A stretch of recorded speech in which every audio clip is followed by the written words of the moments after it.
What's up, Mets fans, and welcome back to Talking Mets with Rob. How's everybody doing? And welcome back to another live stream during the Mets game. Tonight's game, first game of the series versus the St. Louis Cardinals. Max Scherzer is on the mound for the Mets against Miles Mikolas for the St. Louis Cardinals. It's going to be a nice series for both teams and a way to look at a team and see if this is another big test for both sides. The 12-5 Mets against the 9-5 Cardinals is going to be a very good series, a hard-fought series. The St. Louis Cardinals offense is very dangerous with Goldschmidt and Arenado as the big names in that lineup, but the Mets pitching has been shown throughout the season so far to beat up on these offensive juggernauts, such as teams like the Cardinals, the Phillies, even the Giants for that matter.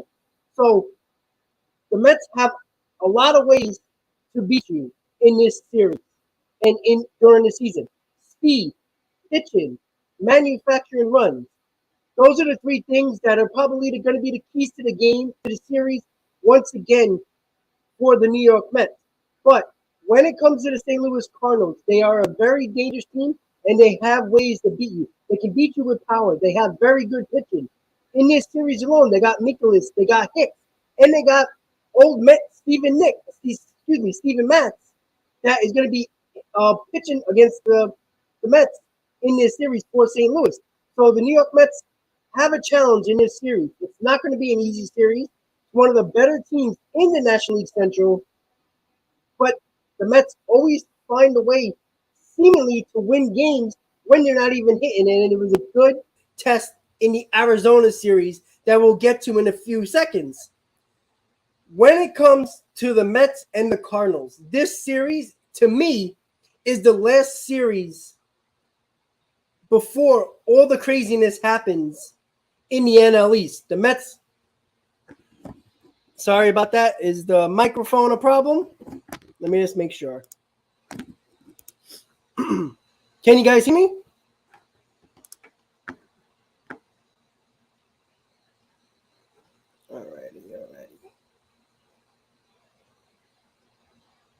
All right, I think the mic should be good now, guys. Sorry about that. All right, guys. So, here we go, guys. Before we get started, hit on that like button, guys. Let's go get this stream out to more people, more fans, more Met fans. We're going to get a ton of Cardinal fans. I can guarantee you that. So, we're ready to go in this series, Mets versus Cardinals. Mikolas on the mound and Max Scherzer on the mound. It's going to be a very, very interesting pitching performance tonight. The lineups we're going to go through for the Mets and Cardinals. We're going to go through the quick season series preview against the Arizona DiamondBacks and why the Arizona DiamondBacks series is very telling of why the Mets are actually a very good team and a team to be reckoned with in the National League. So, with that being said, guys, hit on that like button. If you're new to the channel, don't forget to hit on that subscribe button, everybody. And also, if you say what's up in the chat, you will get a shout out on this channel. No doubt about that. The game starts at 7:45, so you got about 40 minutes to get your comments, your opinions, your questions in. And I do hope I can get to everybody's comments before the game starts. So how does this work if you're new to the channel, guys? First thing I do, we have a pregame like we do before every game. Then when the game starts, I do the radio call for the New York Mets that is live streamed throughout the channel. Also, I put up game day, MLB game day, so you can follow along the Mets versus Cardinals game while looking at the screen, listen to the radio call, and in between innings, you will get my instant reaction to that inning. Also, you will have a small box with my video about live reactions during the Mets game. So that's everything that is going on in this channel during a live stream. So a lot of moving parts, but it has been a lot of fun in the 2022 season so far. A lot of people that's been supporting the channel love this platform and how I do live streams. Not just putting up game day and showing my big old face and talking about the game and play-by-play in it. I actually let the real play-by-play people make the call with my instant reactions. It seems a lot of people do enjoy it, so I'm going to continue to do that until otherwise said. People want to give me other ideas, we can work on that as well. So, guys, here we go. Why are the Mets considered one of the better teams in the NL, and also why they're going to be a good team going forward? And the big key last series against the Arizona Diamondbacks is key on why the Mets are a very good team. And teams have to watch out for this New York Mets team because even though the Mets offense wasn't that good in the Arizona series, they found a way to win 2 out of 3 in that series. They could have easily lost 2 or 3 in that series. The offense did not play well at all. That's the one thing that really turned my head and be like, wow, this team in years past, if they had performances like they did in the series against the Diamondbacks, Diaz blowing a game in game 1. The Mets lose those games last year. Yesterday, the Diamondbacks and the Mets weren't really great offensively. The Mets weren't really very good offensively yesterday. If it wasn't for a few hits batsmen or the speed of Starlin Marte, the Mets wouldn't probably won that game last year either. And the Mets would have won 2 out of 3 against a very bad team. The New York Mets are different this year. What do? They come back after the Diaz blown save. Marte, big hit. Lindor, big hit. Exactly what we needed. That's what got done. The Mets didn't lower their heads, say like, oh, poor us. They got right in it. Starlin Marte running out that base hit with that speed, getting that run in. That's something that the Mets did not have last year. Speed kills. And because baseball is so analytically driven that stolen bases are basically non-existent in Major League Baseball anymore. That changes with the New York Mets. We are a threat on the base path now. And that is a big deal for the New York Mets and going forward. Also, the Mets have been hit 21 times this year. You know what? As much as we don't want to get nobody hurt, that's actually a stat that can help this team, which it did yesterday. And it's crazy to think.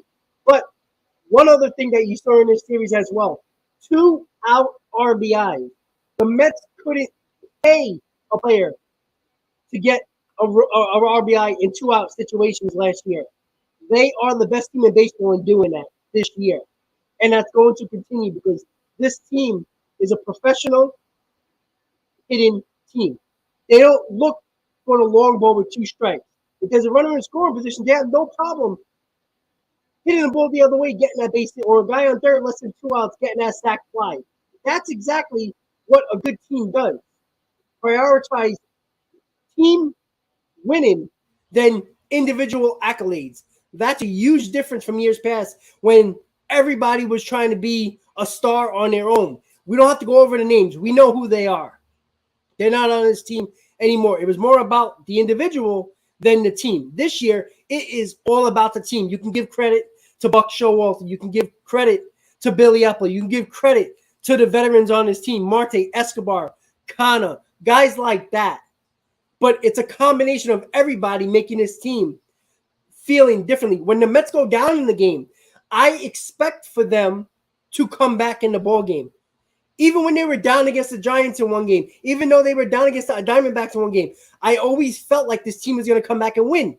I didn't have that confidence in years past. That's the difference of this Mets team, and you got to be loving it as a New York Mets fan.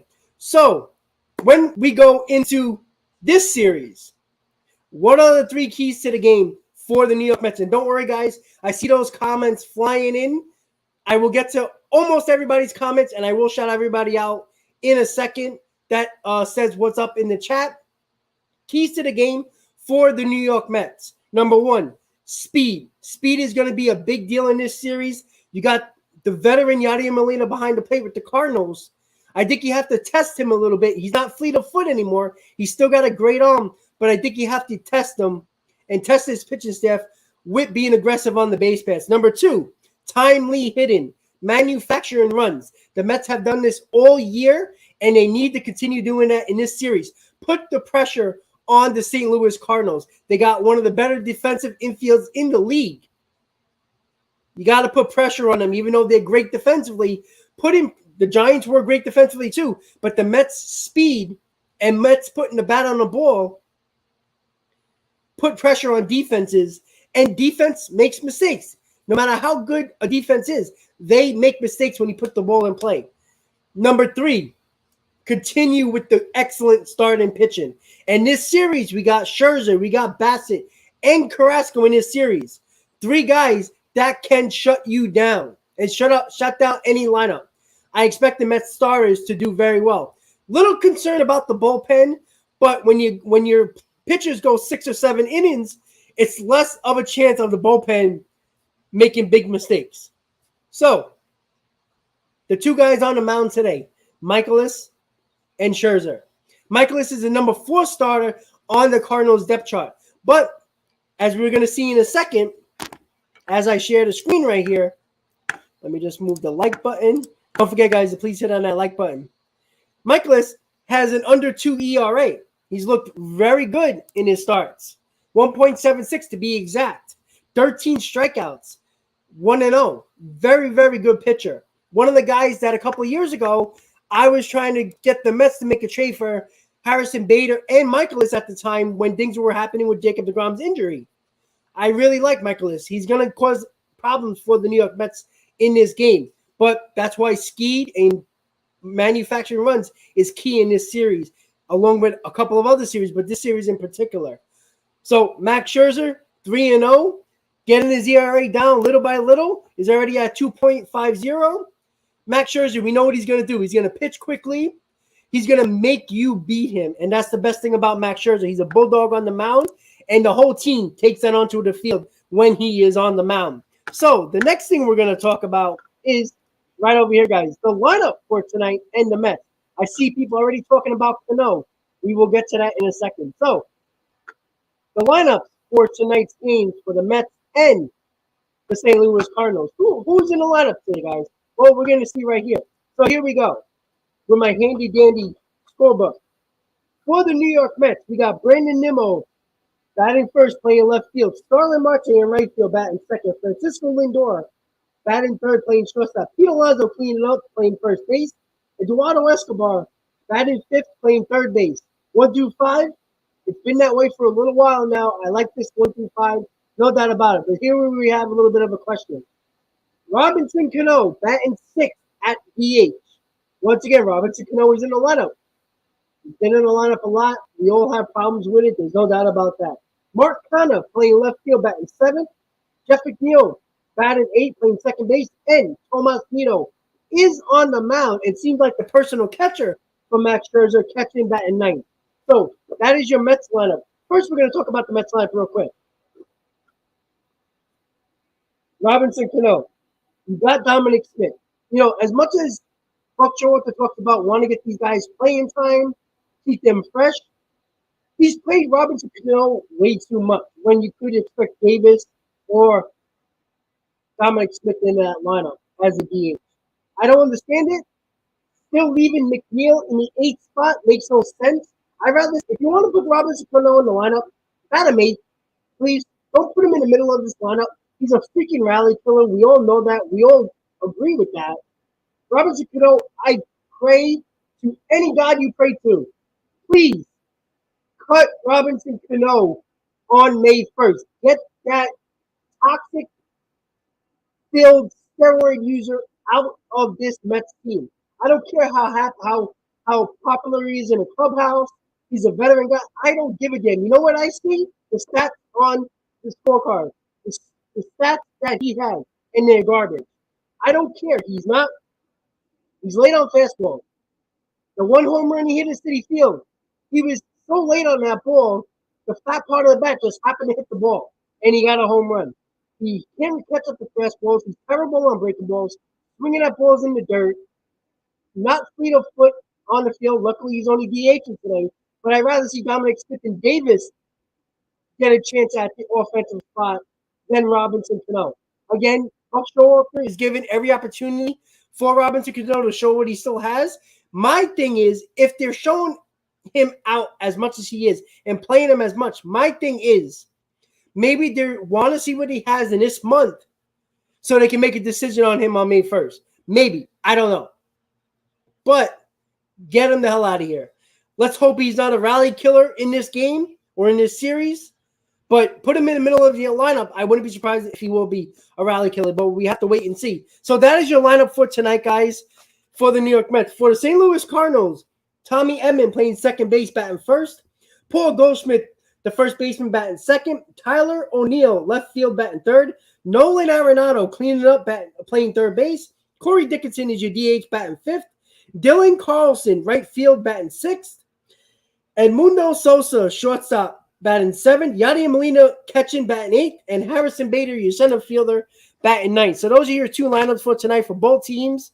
And now we are ready to talk about what you guys are talking about in the chat. So I'm going to go all the way up to the top and shout out everybody who is in the chat right now, guys. Once again, don't forget to hit on that like button and say what's up in the chat so you get a shout out. I promise I try to get to all the comments before the game starts. We got about a half hour until game starts. So here we go, guys. Devin, John, Steven, Lane, Plaxi, Sean, a member of Talking Mets and Rob, Jose, Joe, Travis. What's up, Travis? Steven, Jimmy, Ryan, Anthony, Hayden,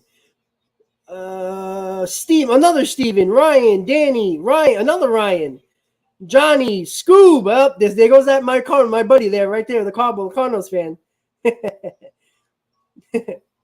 Let's see who else we got here in this. B Watts, Johnny M, RM, William, Ken. All right, what else we got? Who else we got here? Timothy, Jacob, and that is everybody who said what's up in the chat. And the Blind Beard, how are we doing? All right, guys. And inebriated, I like that. Inebriated Icon, what's up?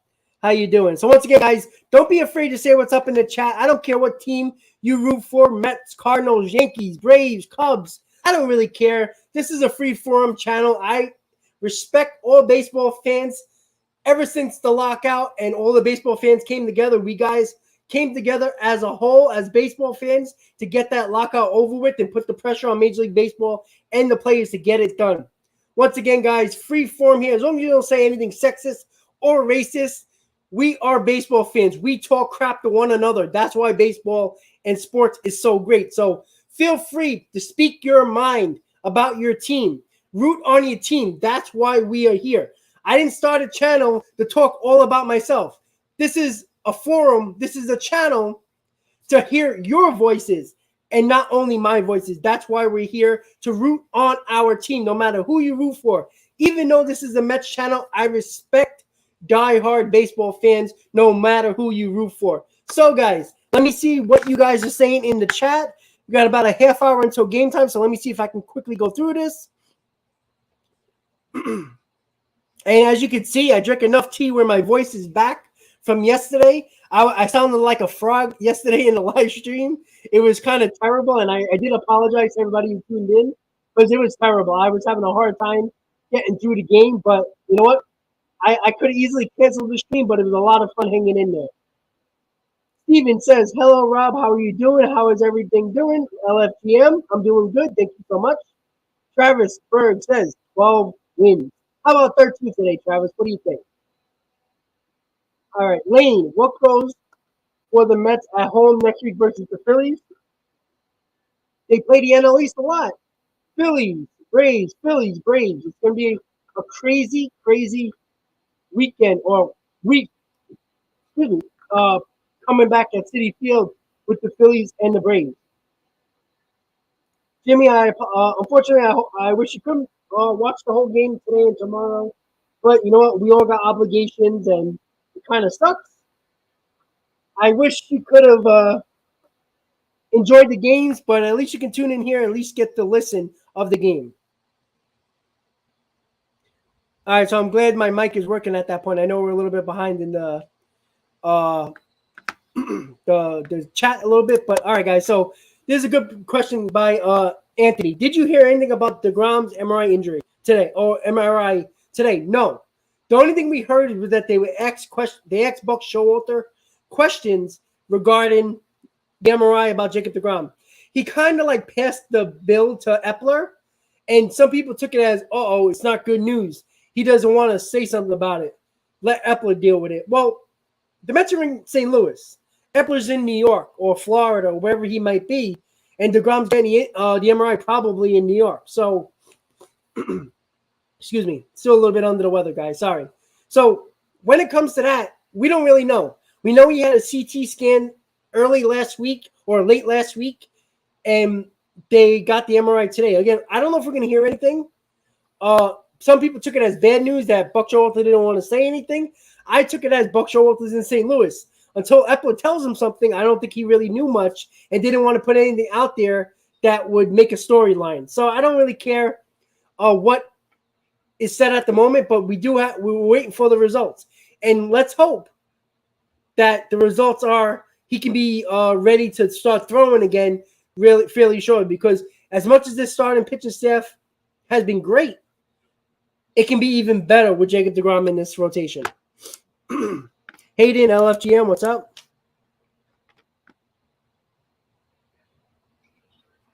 Well, you know what? Steven Matz is going to be very pumped up for that game. He's pitching in the last game of the series. Listen, Steven Matz has great stuff. The problem is he lets his emotion get to him, and that's the biggest problem with Steven Matz. If you get him frustrated, he has problems on the mound. Now, I seen his stats. They're okay. They're not great. He's in an environment where the fans are not going to boo him in St. Louis. So he's in a better environment, but he can get frustrated very easily on the mound. When he's on, he's on. When he's confident, he's very hard to hit.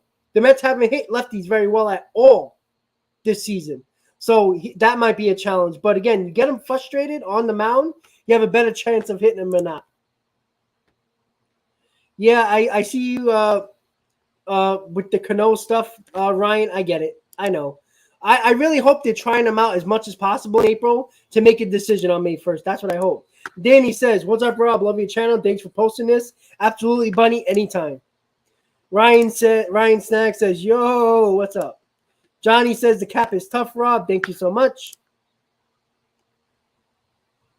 Danny says, Dave, definitely continue the radio play-by-play. I would ask if you can wait until the call before you do. Yeah, listen, I know I have a problem with that. I mentioned that in my other streams. Like I said, the TV broadcast is a little bit somewhat ahead on the radio stream. I do apologize, but it's hard to keep my emotions in sometimes when it's a big hit, a big run, and I already seen it, and I'm trying to hold it back so you guys get the radio call. I'll do my best. I'm not going to say I'm going to 100% be positive, stop it, because if I promise you that, I'll be lying to you. But I will do my best to keep it on the wrap a little bit before the radio call. Let's see, Johnny. You need to do a sweepstakes and have a cap in that. True. You're right. I should do that. Well, I am doing giveaways. Soon I will be doing it. I'm setting things up now. But because I have members now, I want to give the members the opportunity to get the free giveaways. I think that's only fair. They pay a premium to be a member, so they should get the right to be able to get this in sweepstakes or giveaways and stuff like that. So again, I will do giveaways and sweepstakes, smaller sweepstakes and giveaways for subscribers, but I want to do it for the members specifically because they put their time and money into my channel. So I think they deserve the right to get the sweepstakes and giveaways first before anybody else. So that's what I'm doing. But I will be doing a lot of different things with the channel, giveaways, free t-shirts, hats, and all that stuff that I'll start to do during the season, gets a little further into the season. But I am going to do a giveaway right before the end of April, which is very soon, for my members. They get a chance to get a free giveaway if they get chosen in a raffle that I do. So I'm going to be looking a lot more into that. We're going to be doing a lot of giveaways, a lot of sweepstakes, ticket giveaways, and all that fun stuff. Lane says, let's take 3 games. I love that. Well, like I said, guys, the Mets are a team that teams are going to be looking at now that say, hey, we got to step up our game. So I would like the Mets to take 2 out of 3. It's going to be a tough 2 out of 3. But I do think the Mets are a little bit better in the pitching department. That might put them over the hump in this series. It's just a matter of can the Mets score more runs than the St. Louis Cardinals. That's going to be the tough part.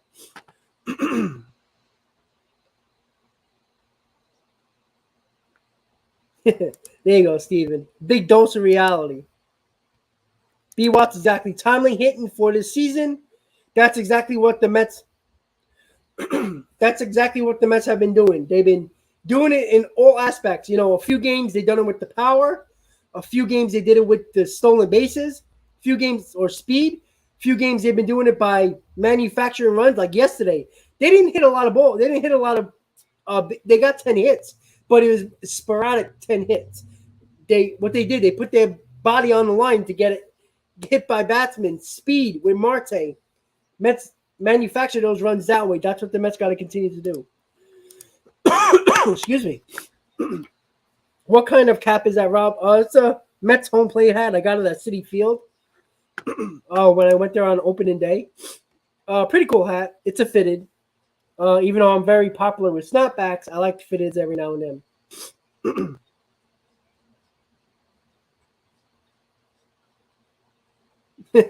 That's funny, Johnny. I don't know if I'll be a New York Mets model. I don't know about that. I ain't got the looks for that. I tell you that. I got the merchandise for sure, but I don't got the looks. Scoob, you know I love you, but come on now. 2 out of 3 against sweeping us. Come on.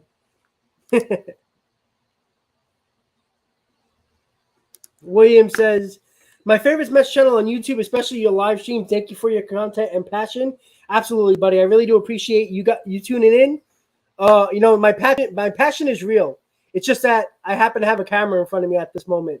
I act the same way I do in my streams and I do at games or at home when I'm watching the Mets. So I'm glad I can bring that to you guys and have some fun with you guys. Let's see. Johnny, you know, I don't get no special privileges with the hats. I buy all my stuff from the7line.com or the Mets website. It's pretty simple what I get. You know, this was a free giveaway, this shirt, about a couple of years ago. So it's just something that I like. I like hats. I'm not gonna lie about that. I know, Screw Buddy. Listen, it's gonna be a good series. It's gonna be a hard fought series. We all know that. But you know what? Pretty good shot that these two teams are gonna be in the playoffs. Who knows? They might face each other in the playoffs. We'll see. But I do think the Cardinals are winning that division. I said that preseason. I believe that now. Excuse me. I believe that the Mets are a lot better than I gave them credit for in my preseason prediction. I thought the Braves were just going to be a little bit better than the Mets. I didn't expect the Mets to be this good. I'm not going to lie to you guys. You know, I can be a biased Met fan and, you know, put my rose-colored glasses on and say, hey, what are you, crazy? Mets are the best team in baseball. They're going to win 100 games. I'm not that stupid. I'm dumb, but I'm not that stupid. You know, I try to be realistic with my Mets team, and that's why I get called a negative Met fan sometimes from some people because I like to tell it how it is. I don't bring up positives when there is none. And it's very hard to be negative with this Mets team. You know, I am bringing up the bullpen because the bullpen does scare me. You know, is it necessarily a negative? No. I'm just stating facts that this bullpen is shaky. I see B. Watts talked about Trevor May. Trevor Williams is the back end of the rotation, back end of the bullpen type of guy, a spot starter here and there, a long man here and there. Trevor Williams is not going to get that much opportunities unless there's an injury. He's probably going to be one of the guys that are going to be off this team come May 1st. So Trevor May, last year his problems were giving up long balls. Again, this year has been an issue. I think Trevor May, if he brings the home runs down, is a really good pitcher. But again, he hasn't shown that he can be consistently good. Edwin Diaz, the second opportunity of the year in Arizona for the save, he blows it. Again, Varsho just took a pitch right down the middle and he crushed it. The problem with that and with Diaz is I don't trust him. I really do not trust him in a big spot. You know, if it was Soto, Harper, Schwarber, Olsen, you know, guys you expect to hit a bomb off you, I would be like, all right, you know what? You took the cap, go on the business.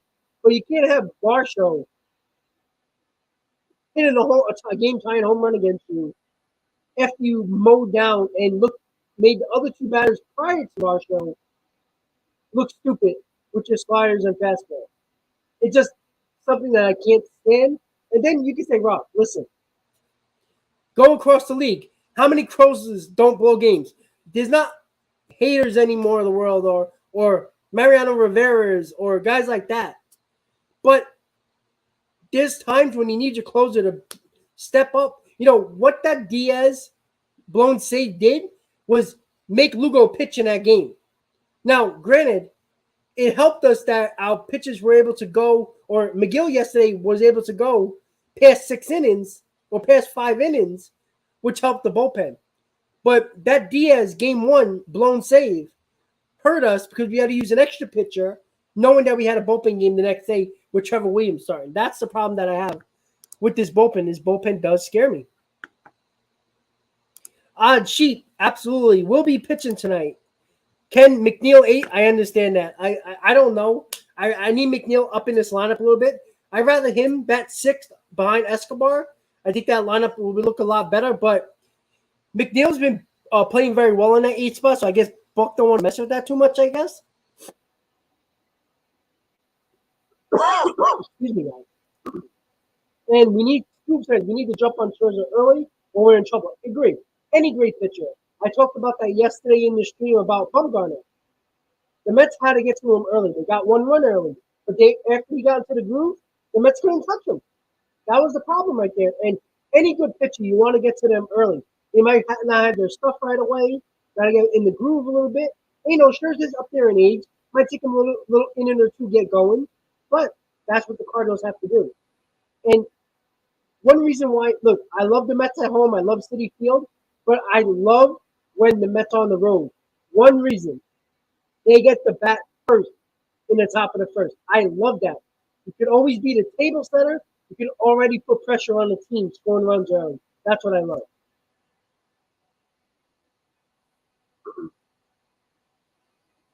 Lane, good point. I'm a big advocate of bringing up Vientos. Vientos can play second base, is a third baseman, can play a little bit first base as well. And he had a little bit of practice in the outfield as well if you need him in the outfield. I think you should bring on Mark Vientos. He had a really good year last year. He deserves to be on this team other than Cano. He can DH, play third, play first, play second. He's versatile. Cano is not. Second base, DH. That's it. So, on top of that, why isn't Vientos up? Well, he's struggling right now in AAA. Now, you can just say that he might be a little down on himself or just down, be like, damn, I think I should be on this Mets roster. He should be. But he is struggling a little bit in AAA right now. So, maybe the Mets want to give him a little bit more time. But Mark Vientos should be on this roster. He absolutely should be. Jacob, I agree. Like I said, I would like to move McNeil up to 6, but putting him 8 gives him. He's been good in the 8 spot, so I guess Buck don't want to move him. All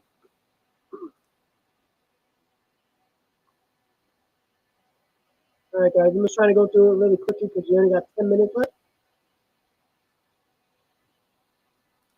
Plaxi, an under game, interesting.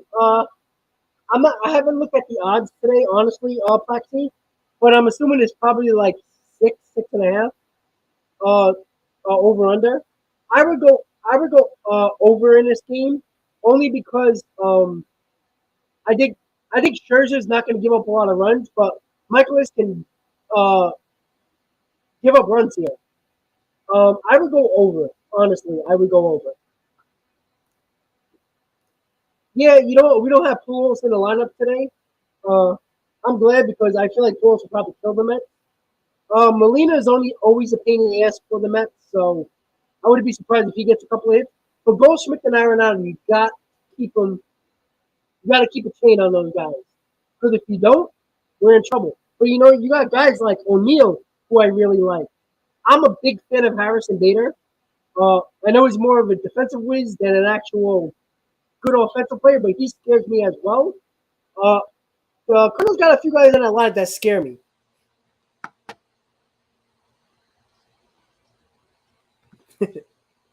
Mark says, go Cards.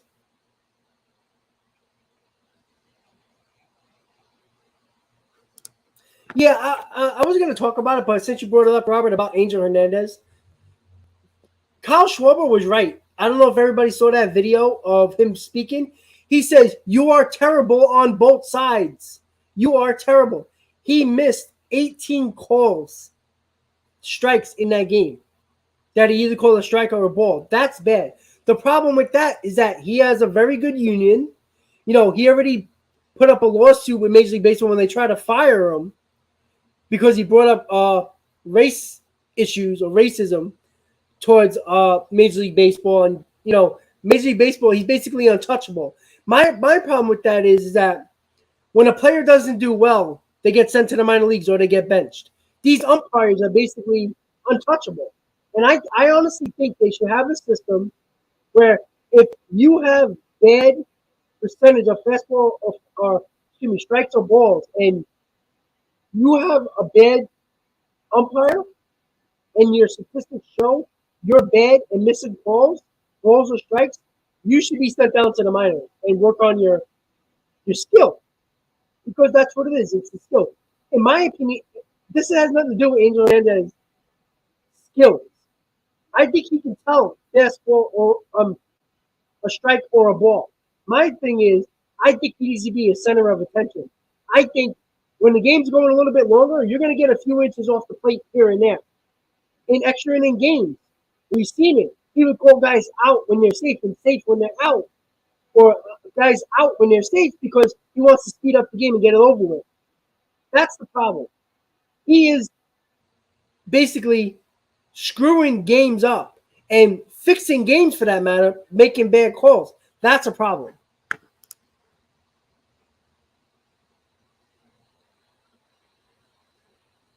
Raphael, it's not the point of Cano getting paid a lot of money. That's why he's playing well. The reason why I think he's playing a lot is because of the fact that I think the Mets want to see what he is and get a better idea of what he is as a player at this point in his career to make a decision. That's what I think. I don't look if he was going to be if it's about money and him playing every day, he would be playing every single day at second base, but he's not. So I don't think it's about that.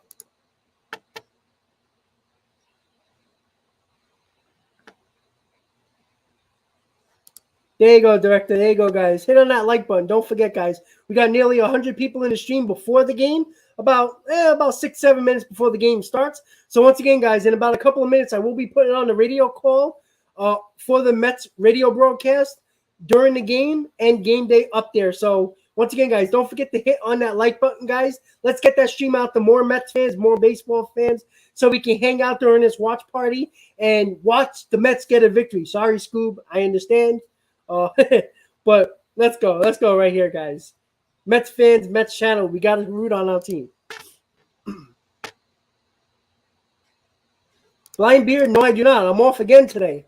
Oh, well, I kind of called out because I was really under the weather yesterday, and I just wasn't – I mean, I was off last night from work, but the problem that I had was I felt like total crap, and I think everybody noticed that. I mean, I got my tea here. I really had a hard time speaking yesterday. It was really bad. Like I sound like a frog yesterday. I don't know how people dealt with it, but they did, and I really appreciate that. But no work today. I called out yesterday for today because I didn't know if I was going to feel better, honestly. But I feel a little bit better. My throat is a little sore still. You might hear me cough for a little bit during the stream, and I apologize for that. But no work for me today, so I will be going through the entire game. I don't know much about Scherzer and the Cards. You probably know since you watch the Cards a lot. I don't know. Yeah, Ross, that's the problem with Jankowski right now is that the Mets have to make a decision on May 1st. That's the problem. I think Chavez did help Jankowski, but Jankowski was pretty good with the Phillies when he was with the Phillies. I liked him. He's played very well. Speed, bunting, playing good defense. Excuse me. But you know what? You're gonna have to get rid of two plays. If it was me, I would cut Cano and send Sean Reed Foley down to the minors. Excuse me, guys. I'm sorry about that. But I definitely would do that. The Mets are playing the Phillies after the Cardinals at home, Ariel. The official Vic starts at 7:45 in about 5 minutes. Excuse me, guys. Sorry about that.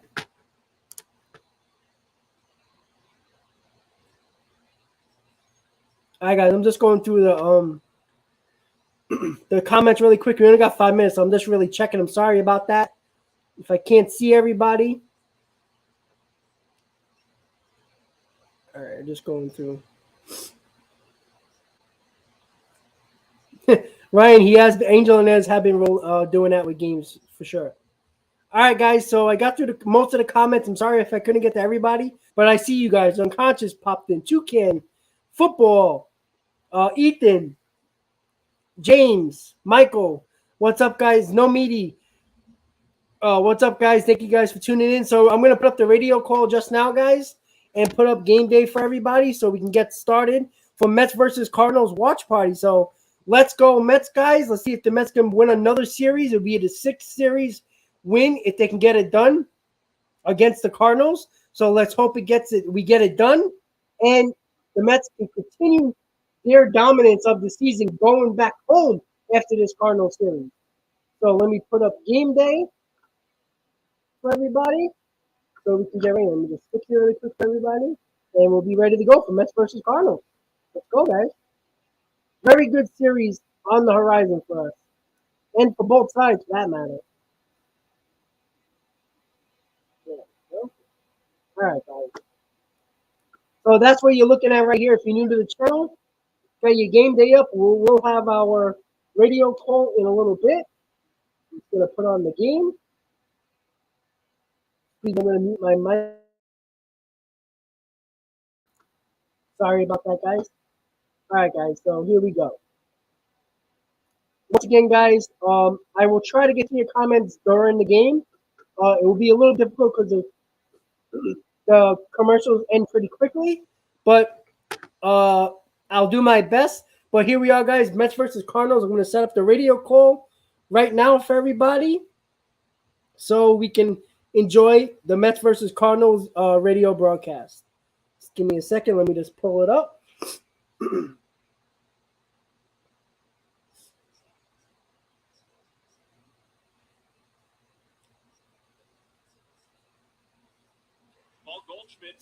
All right, guys, here we go. Tyler O'Neill bats third. He's in left field. Nolan Arenado bats fourth. He plays third base. Corey Dickerson bats fifth. He's the designated hitter. Dylan Carlson bats sixth. He's the right fielder. Edmundo Sosa bats seventh. He plays shortstop. And it's let me know, guys, if you can hear the radio call. Does the catching. And rounding out the starting 9, it's Harrison Bader who plays center field. That's all behind the right-hander Miles Michaelis, a 1-0 record, a 1.76 ERA through 3 starts this season. First game of a 3-game series between the Mets and the Cardinals, and we're just about set for baseball at Busch Stadium. Now with the play-by-play, here's Wayne Randazzo. All right, Jake, thank you very much. The Cardinals are just now taking the field. They've got a 6:45 local time first pitch scheduled here at Busch Stadium tonight. St. Louis does so. By the way, Miles Michaelis cannot even take his warm-up tosses yet because Buck Showalter is still going over the ground rules with the umpiring crew. This has become a ritual, especially before the first game of a series, that Buck has about a 3 to 5 Once again, guys, hit on that like button before the game starts. Got 130 viewers in this stream right now. Let's get it to 200 plus today. So don't forget to hit on that like button.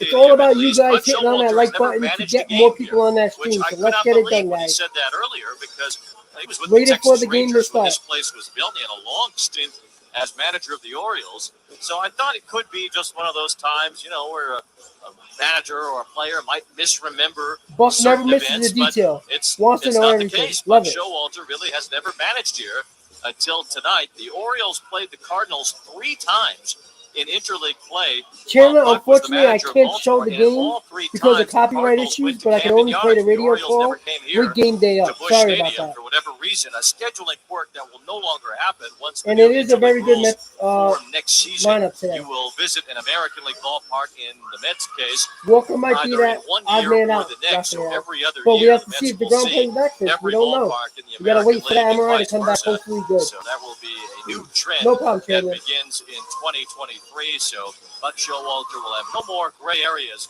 when he visits a ballpark. He'll have seen them all by the end of the 2024 season. The Cardinals are wearing their home white jerseys with white pants. They've got Mets the versus familiar Cardinals, red game Cardinals one of the script across series. the front, Let's the go, birds on Mets, bat guys. logo underneath. Red numbers and letters Timothy, on I the can't backs, show the red game. caps and Copyright bells, the issue. white STL Screw on him. the Have a front of good the day, cap. Mets in their gray tops, gray pants, blue piping on the Mets road jersey. Blue print New York across the front outline in orange, blue numbers and letters on the backs, blue caps and bills with the orange NY on the front of the cap. And these two teams, when they played each other 60 years ago, looked like this for the first time. The Cardinals and Mets wearing very similar uniforms to those days as Miles Michaelis works out of the windup. First pitch, fastball fouled away at 6:45 local time. It's 0-1 on Nimmo. The home plate umpire is crew chief Mark Wegner. Alan Porter's at first, Jeremy Rehak at second, and Charlie Ramos is the arbiter at third. It was, of course, the crew chief and the home plate umpire, Mark Wegner, that had to explain every nook and cranny of Busch Stadium to Buck Showalter. 0-1 pitch. Inside, just missed to Nimmo. A fastball from Michaelis. 1 ball and 1 strike on the Mets leadoff hitter. Nimmo batting over 300 to start the year, hitting .302. Michaelis downhill, the 1-1. Breaking ball, swing and a miss. 1 ball, 2 strikes. You can't get too comfortable in the box with Miles Michaelis on the mound. He has an eclectic pitch mix. He'll throw sliders and changeups, curveballs, fastballs, sinkers, and he'll mix them up constantly. 1 ball, 2 strikes on Nimmo. Michaelis downhill, the pitch. Fastball low and in, 2 balls and 2 strikes. Right now, the pitch that Michaelis has thrown the most this season is his slider, and he's only thrown it 26% of the time. That's his number 1 used pitch. So you won't see a guy chucking the same pitch over and over today in Michaelis. 2-2, fouled behind home plate by Nimmo, and it's still 2 balls and 2 strikes as Brandon works a long count to start the game. Michaelis, a mustachioed right-hander, to have that old school look on the mound. It's like a pitcher from the 70s, from Keith Hernandez's era of Cardinals baseball, as Michaelis faces Brandon Nimmo here to start this ball Michaelis got really nice stuff, guys. Really nice stuff. 2 balls and 2 strikes, the pitch. Nimmo swings and tips into the glove of Molina, strike 3. So Miles Michaelis strikes out the first batter that he faces to begin this ball game. There's 1 out here in the top of the first. The Cardinals' defensive alignment, they've got a bunch of gold glovers all around this place. Tyler O'Neill's in left. He won a gold glove last year. Harrison Bader did too. He's in center. Carlson in right. Arenado's won 9. He's at third. Sosa, the shortstop. Edmund won 1 last year. Goldschmidt's won 4. He's at first. And Yadier Molina's won a whole bunch too. He's behind plate. First pitch to Marte. Ground ball foul, third base side. And it's 0-1. So you've got to put it in a pretty good spot to get a base hit against this Cardinals ball club. They are a defensive machine collectively. That has not changed from one year to the next. No balls and 1 strike on Starling Marte. Michaelis comes home. Marte fouls it off the ear of Molina. No balls and 2 strikes. St. Louis set a record last year with 5 different players winning the Gold Glove. Mark Wegner goes to hand Michaelis a new baseball to give Molina a moment.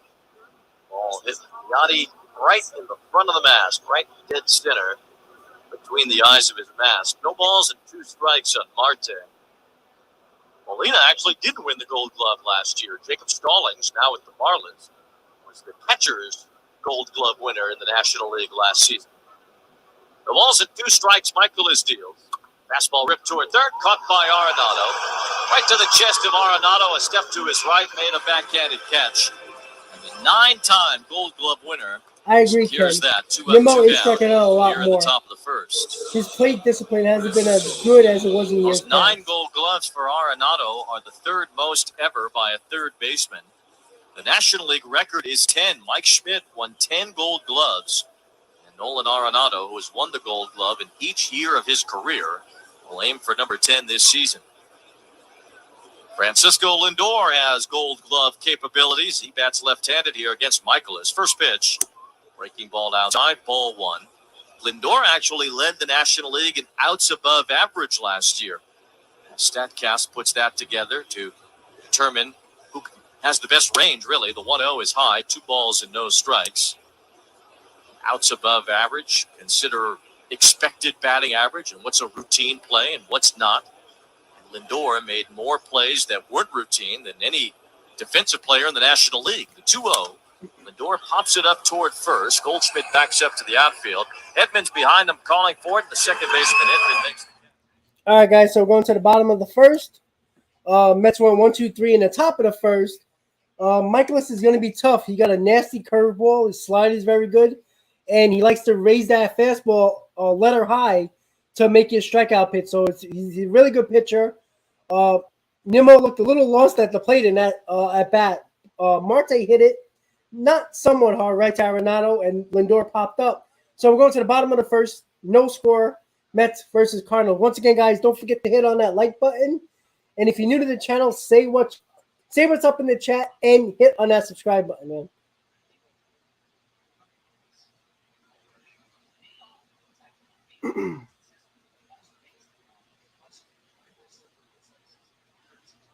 All right, guys. Well, Mets Nation, I'm glad you apologized. But you know what? Hopefully, I don't know if you're blocked on that channel anymore, but definitely apologize in a next stream. Just be careful what you say, man, because you can hurt a lot of people with that. So once again, guys, the Cardinals are coming up at bat. Ella, it's a possibility. It could be a low-scoring game. Very, very possible. But the Cardinals leading off the bottom of the first, Tommy Edman, Paul Goldschmidt, and Tyler O'Neill. So here we go, guys. The game is coming back on the channel, so I'm guessing we will put on that radio call in just a second. 8:25 are ready to get All right, to work. guys. Building our bounce back. All right, commercial still on. Sorry about that. So the game is just about to start on the TV, so the radio call should be back just now, guys. $1 million. Get your paws on the new one. All right, Max Scherzer is on the mound, ready to go and face the Cardinals, guys. Second chance prizes for you and your dog. You must be 18 years or older to purchase a lottery ticket. Please play responsibly. St. Louis born and Missouri bred Max Scherzer on the mound against the Cardinals tonight. Bottom of the first at Busch Stadium. No score. The Mets went down in order against Miles Michaelis. Tommy Edman leads off against Scherzer. The first pitch on the way. Fastball strike on the inside corner. And it's 0-1. Including last year's wild card game, Edman is 6 for 12 in his career against Scherzer. Batting from the left side. Edman off to a good start this year. 0-1. Edman bunts foul behind home plate, and it's 0-2. Tommy Edman hitting .313 to start this season. He's got a home run and a couple of doubles lifetime against Scherzer, including one in that wild card game last year. Scherzer was excellent. The Dodgers pulled it out thanks to a walk-off home run by Chris Taylor in the bottom of the ninth. No balls and 2 strikes. Scherzer's pitch. Fastball high, ball 1. To Tommy Edman, Goldschmidt and O'Neill hit behind Tommy Edman, who's the table setter for the Cardinals. Last year, Edman had 30 steals, second most in the National League. Scherzer hands overhead windup, the 1-2 coming. Fastball fouled behind home plate. Still 1 ball, 2 strikes on Tommy Edman. Giving the Mets defensive alignment, sponsored by Orland & Cohen Orthopedic Group. Experiencing orthopedic pain, we've got specialists for that. That's Canna, Nimmo, and Marte in The the good thing outfield, about left these to two right. pitches, they work Escobar's at fast. third, Lindor the shortstop, McNeil So it and might be a Alonso on the kinda right quick side of the game. infield. As Nito catches Scherzer once again. 1-2 pitch. Breaking ball low to Edman. 2 balls and 2 strikes. Buck Showalter continues to call it a coincidence I that agree, Ron, Nito has 100%. caught Scherzer so much. Buck said he really doesn't like having that kind of continuity between any pitcher and any catcher. 2 balls and 2 strikes. Scherzer winds and deals. Edman takes a breaking ball in the dirt. Now it's a full count, 3-2. Thing about Scherzer early in this season, he's walking more hitters than usual. He's walked 7 in 18 innings. His walk rate at the moment would be the highest of his career. 3 balls and 2 strikes on Tommy Edman. Scherzer left leg kick, payoff pitch. Fastball hit in the air toward left. Escobar moving along the third baseline in the foul territory. He's there, makes a one-handed catch. From Scherzer, he challenges guys. He makes the batter beat him. He's over near the shortstop position to run to the third base coach's box and catch that high pop-up off the bat of Edman. There's one down. Paul Goldschmidt will bat now as we come to you live from the Bigelow Tea broadcast Paul booth. Goldschmidt has 0 home runs, bat 236. Very odd. Seems like every year there's concern that Goldschmidt might be on the decline. First pitch, fastball outside, ball 1. First base umpire Alan Porter said that Goldschmidt held his swing. Goldschmidt usually gets off to a slow start. Then by the end of the season, he's putting up MVP-like numbers. The 1-0, curveball snaps over the outside half for a strike, and it's even. 1 ball, 1 strike. Last year was no different for Goldschmidt, who finished 6th in the MVP race. Second half, and especially the month of September, was huge for the Cardinals last year. The 1-1, fastball swing and a miss in on Goldschmidt's hands. 1 ball and 2 strikes. Goldschmidt eclipsed 30 home runs last year, as did Arenado and O'Neill. Just the second trio of Cardinals to each hit 30 homers in a season. 1 ball, 2 strikes, the pitch. In the dirt from Scherzer, 2 balls and 2 strikes. The Cardinals ran off that incredible 17-game winning streak last September, which included a sweep of the Mets at Citi Field. They won 11 straight on the road. It's the longest winning streak in the National League since 1935. 2-2 pitch. Lifted toward the right side. Playable, perhaps. Alonso chases it near the tarp. Alonso reaching out and makes the catch. What a play by Pete Alonso. Going up into the netting near the tarp on the right field side. Put his body on the line to make that catch. Alonso, who says Goldschmidt is someone that he tries to model his game after. Scherzer with the fist Goldschmidt out of the batter's box there, making a nice running grab in foul territory, dealing with the netting at the end of it. As Alonso went sprawling into the net, hung on to the baseball. Nice play by Pete to put away Goldschmidt. So 2 up, 2 down here in the first. Scherzer with a clap and a fist pump after seeing that first pitch. Fastball high, ball 1 to Tyler O'Neill. O'Neill especially went wild last year in the month of September. Right-handed hitter. He had 13 homers in September. The 1-0 slapped foul to the right. 1 ball, 1 strike. Those 13 September home runs were the second most in Cardinals history, only behind Mark McGwire 15 home run September many years ago. 1 ball, 1 strike on Tyler O'Neill. Scherzer downhill, the pitch. Breaking ball bounced softly toward third. Escobar gloves at the knee, throws on the run, pulls Alonso off the bag, and Alonso is safe. If that's an error, it will be a rare one from the Mets. They have made just 4 in their first 17 games, the fewest through 17 games in franchise history. Eduardo Escobar, as he charged that ball, shocking error by his Escobar. feet quite right, and his arm just floated that ball toward Alonso, caught it off the bag, and tried to swipe tag O'Neill, but couldn't reach him. And now this inning continues for one of the hottest hitters in baseball right now, Nolan Arenado. They do give Escobar an error. That's just the 5th error by the Mets so far this year. So O'Neill is on. Arenado is up. Scherzer's ready. First pitch. There's a strike on the outer half. No balls and 1 strike on Arenado. The slider gets over for Scherzer.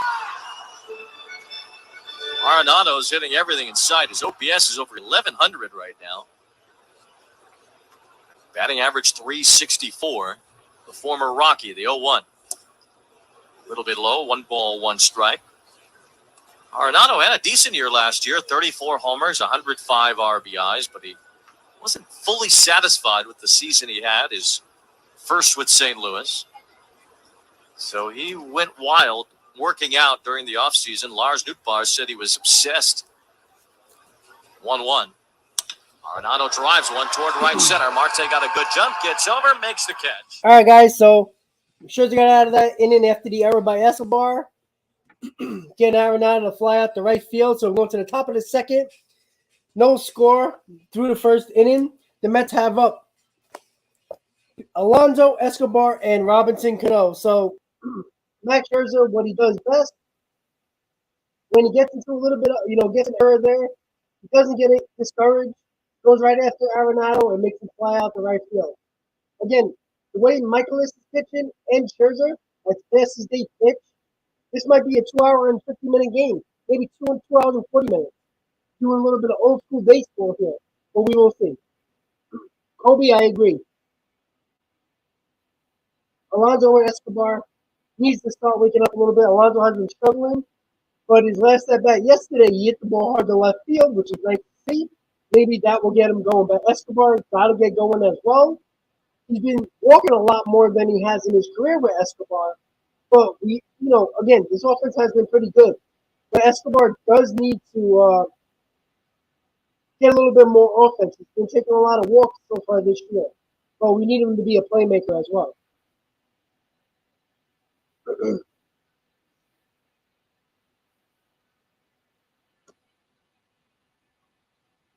So once again, guys, don't forget to hit on that like button. We got 156 viewers right now. Try to get it to over 200 today for Mets versus Cardinals watch party. Hope you guys are enjoying the radio call while it's happening during the game. Big deal. Glad you got off work, buddy. Now you can chill out with us and hang out with the watch party. Let's see. You know what, Ron? I hope you have a big series from Escobar. Getting him going before in this series would be very helpful. All right, guys. So the Mets are at bat right now. The radio call is going to happen. See you after the inning's over. It's the second inning here at Busch Stadium in St. Louis.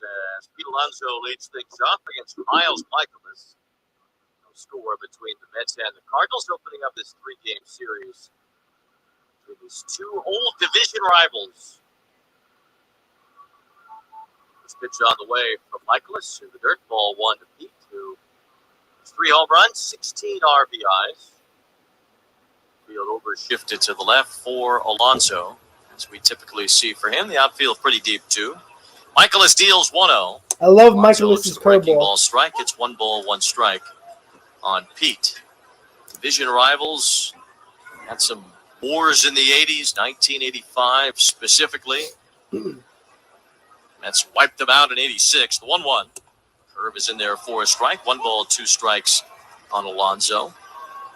Our most recent playoff run-in was 2006, and it kind of looks like 2006 around here again. The 1-2. Fastball hit in the air toward the right side off the end of Alonso's bat. Goldschmidt chasing it to his left, and Goldschmidt able to make the catch. Almost in the same spot that Goldschmidt fouled out to Alonso in the bottom of the first. Goldschmidt didn't have to go quite as far to the netting.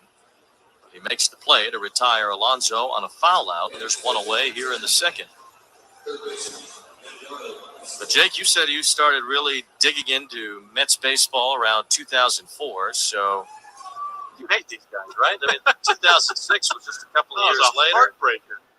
Molina's still here. Wainwright, Pujols is back. This is terrible. This is disgusting. Heartbreaking crew. First pitch. Escobar looks at a breaking ball strike on the outer half. 0-1. The only difference is we don't have to worry about Adam Wainwright coming out of the bullpen. Don't have to worry about him at all in this series. Wainwright pitched yesterday against Cincinnati. 0-1. Escobar looks one foul toward the left. 0-2. Kind of flashing light. Big apartment complex that is now beyond center field here at Busch Stadium. I don't know if it was just, somebody's opening a sliding door, and the sun is glaring off it, and it's shooting a light toward at least us, hopefully not toward the players. 0-2. Escobar bloops one toward shallow left center. Bader coming on board. Bader still coming. Dives. He can't get it. It falls in. All right, guys. There you go. Escobar got a nice first, little Bader picked it up fly ball quickly base hit and there. sends it Bader in just towards missed second. that. Diving Single for the for catch in center Escobar. field. That's what I So meant 1 about. for 1 for You Escobar. really got to That's the put start it of in a a big perfect series, spot right, to get guys? it away from these Cardinal 1 out, fielders. man on first. Harrison Bader Here charged comes hard and Robinson nearly Cano. made a spectacular catch. So Escobar Yeah, is his on. OPS has Now been good, Escobar. We need Cano him will be the offensively to batter. get a little bit better. A couple more hits here and there will help out too. That is an apartment complex, or maybe both Yeah, Michael, coupled with a the hotel. power numbers are going to pick up. At That's least over we there in hope so. center field. But The either way, walks are there's a nice. lot The of people OPS that is are nice. out on the But, balconies and we need a little bit of power from him as well. apartments or hotel rooms that are watching All right, the game. guys. Top of the Probably a pretty second, good 1 view. out. Robinson Cano at the First plate pitch with to a man on Cano first. outside. 1 ball, no strikes. I think I stayed.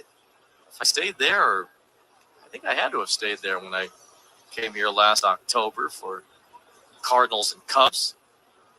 Be nice Yeah, if you can Cano see could right in turn the on one stadium. here. It's from where I was. 1 ball, no strikes on Cano. 1 out, 1 on. The pitch. Outside ball 2 to Robbie, who's hitting .206. Just 3 RBIs in his first 34 at bats. Cano's been chasing a lot. His chase rate higher than 50% right now, as Cano has been going after a lot of pitches outside the strike zone. 2 balls, no strikes here, though, on Cano. Escobar at first with 1 out, no score. The pitch. Cano, it's a bouncer to first. Goldschmidt gobbles it up, throws it to second base. Return throw to first, not in time.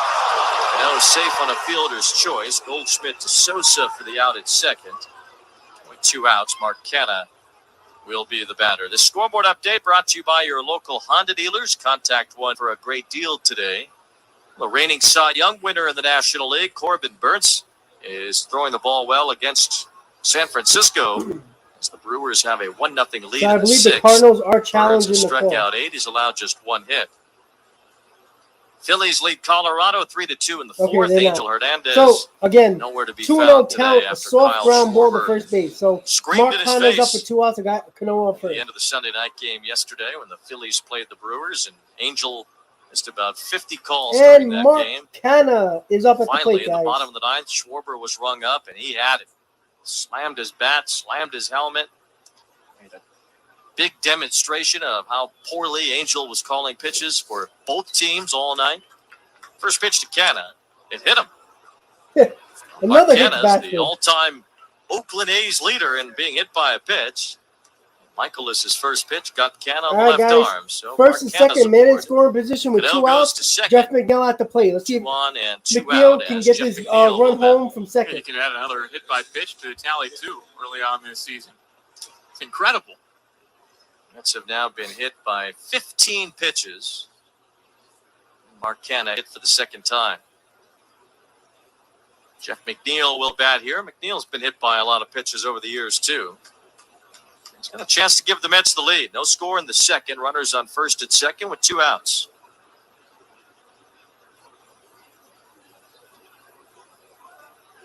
Michaelis a long look in. Beltai set. His pitch. Down Ryan, and in. I 1 would love to ball, know no that stat. I strikes don't on have it off the McNeil. top of my head. With video boards and LED boards all over the place. It takes a few innings to figure out where everything is. I can see McNeil trying to take this ball the other way towards left center. Very busy on the boards all over So he's the going to league. need a pretty decent base hit 1-0 to get pitch. Neal swings through a Cano from changeup. 1 second ball, 1 strike. to score here. Also, just figuring out where to go and how to get places. I think you should get a map. Well, that's where this is your first time in a lot of these places, so it's going to take some getting used to. But you can figure that out after a few years. You still need a map in 2025 or so. Then maybe it's just you. 1 ball, 1 strike, 2 out, 2 on. The pitch. Neal fouls one off to the left, and it's 1-2. Got to keep the cardinal directions in order. Well, I'm sure it's somewhere in the cardinal way. Got to flip through the manual to see where the directions are, to see how to get into Busch Stadium, find your way around, how to play ball the right way. You know, all that stuff is in the cardinal way. 1 ball, 2 strikes on McNeil. The pitch. Tie 2-2. Our salute to service is presented by our partners at the Tunnel to Towers Foundation, who, along with the Mets Radio Network, extend heartfelt thanks to U.S. Army Specialist Brendan Morocco. Help heroes like Brendan at Nice at bat so far for T2T.org. Jeff McNeil. Cano at second, Canha at first. No score in the second inning. 2 balls, 2 strikes on McNeil. 2 outs. Michael is ready. A bell tie set. His pitch. Breaking ball in the dirt. Ball 3. So now the Mets will get their runners going. All right, the runners should be running in this spot right here. So a base hit should score Cano. A ball in the gap should score 2. 3-2 count. Runners are going to be going. Full count. Miles Michaelis typically doesn't walk many hitters. Only 3 in his first 17 innings this year. And that's about on target with what he's done in his career. He's usually among the pitchers in baseball that walks the fewest hitters. 3 balls and 2 strikes on McNeil. Pitch. Runners go. McNeil. All right, Jeff McNeil struck out, guys. So the Mets didn't get any runs in that spot right there. Is going to the bottom of the second. Still no score. Michaelis got out of that little bit of a jam that he put himself in. But Mets didn't score. So going to the bottom of the second. Dickerson, Carlson, and Sosa up for the Cardinals. I dropped my pencil that I do my scorecard with. Sorry, guys. There we go. Sorry about that, guys. Dropped my pencil. All right, guys. So we're going to the bottom of the second. No score. McNeil struck out. Look, Michaelis is a problem. You know, he got a really sharp slider. The Mets have struck out already twice now, and he got a very nasty curveball. So once again, guys, yeah, Joe, where's that lockout going to end? End the lockout. Where is it? Lane, I wish I could play for the Mets. I could probably be better than Cano, that's for sure. But you know what? See if Max Scherzer can get it done in the second inning, give up no runs, it would be good to go. Chris, I agree. I think Dom should be in this lineup, or at least JD Davis, one of these guys. Oh, sorry, Joe, I missed your comment there. I don't understand why Cano is still getting playing time. He does nothing. I mean, he had a 2-0 count, which is a hitter's count, and he hit a weak ground ball to first base, almost got into a double play there. So that's the problem I have. I'd rather see JD Davis or Dom Smith every day in the DH spot. I just can't. All right, guys, so we're going to the bottom of the second. The game is going to start, so I'll see you next half inning. Radio call still in commercial. But I'll put up game day now.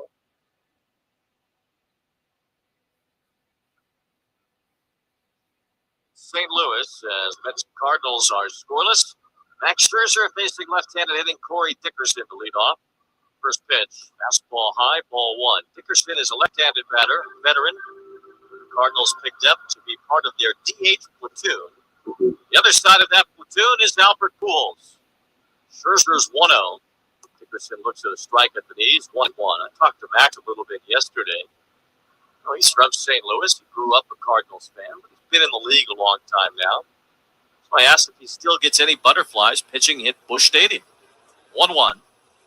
Breaking ball down and in, 2-1. And Scherzer said, no, those are gone. I've been around too long, and I've had too many important games against them that I don't really feel anything about pitching against the Cardinals anymore. 2 balls and a strike. Pitch. Fastball fouled away to the left, 2-2. And then he said, well, maybe if Albert gets in there. Pitching against Albert in a Cardinals uniform would be pretty special. I looked it up to see if Scherzer had ever faced Pujols when Albert was still a Cardinal. Remember, 2011 was his last year with St. Louis before this year. And Scherzer did face Pujols in Arizona, but never here, never in St. Louis did he face Pujols with the Cardinals. 2 balls and 2 strikes, pitch to Dickerson. Swing and a miss, strike 3. Nasty back foot slider from Scherzer. Look at that. First strikeout of the night, Dickerson goes down. And there's one away in the second as Dylan Carlson will be the batter. So if for some reason Oliver Marmol thinks it's time to bring Albert into the game while Max is still out there, Scherzer might get a kick out of facing Albert Pujols wearing Cardinal red if that were to happen tonight. I don't think it's going to happen. No, slim chance. Dylan Carlson, left-handed batter, stands in. Scherzer deals. Fastball strike at the top of the zone. 0-1. There's a lot of foul territory in St. Louis. I haven't been to Busch Stadium, the new one, yet. Check But the there's game so much caps. foul They can't find it in territory. this ballpark. The 0-1. I kind of like that. Breaking ball, Actually. looped foul toward the left. Escobar going after it in foul territory. He cannot make the play. It's up against the sidewall. No balls, 2 strikes. 94 miles an hour on that first pitch to Dylan Carlson, sponsored by Spectra Mobile. Switch and save at Spectra Mobile, nationwide 5G included. Restrictions apply. Visit SpectraMobile.com. You see it anyway? Yeah, we got a right field corner, left field corner. Some ribbon boards. Right. 2 decks up. A ball's and 2 strikes on Carlson. Beautiful. Scherzer downhill, the pitch. What Swing a and miss, high strike fastball. 3. Letter high Blew fastball it from by Scherzer. Carlson there. Blown right by 2 Carlson. outs. There it is, 95 on that one from Max. And back-to-back strikeouts to start the bottom of the second. Download the MLB app to get in-game video highlights, live pitch-by-pitch, breaking news, player updates, stat leaderboards, and more for your New York Mets. No word about Paul DeYoung's been struggling MRI badly. yet, guys. Cardinals Nothing yet. have him tinkering with his swing a little bit.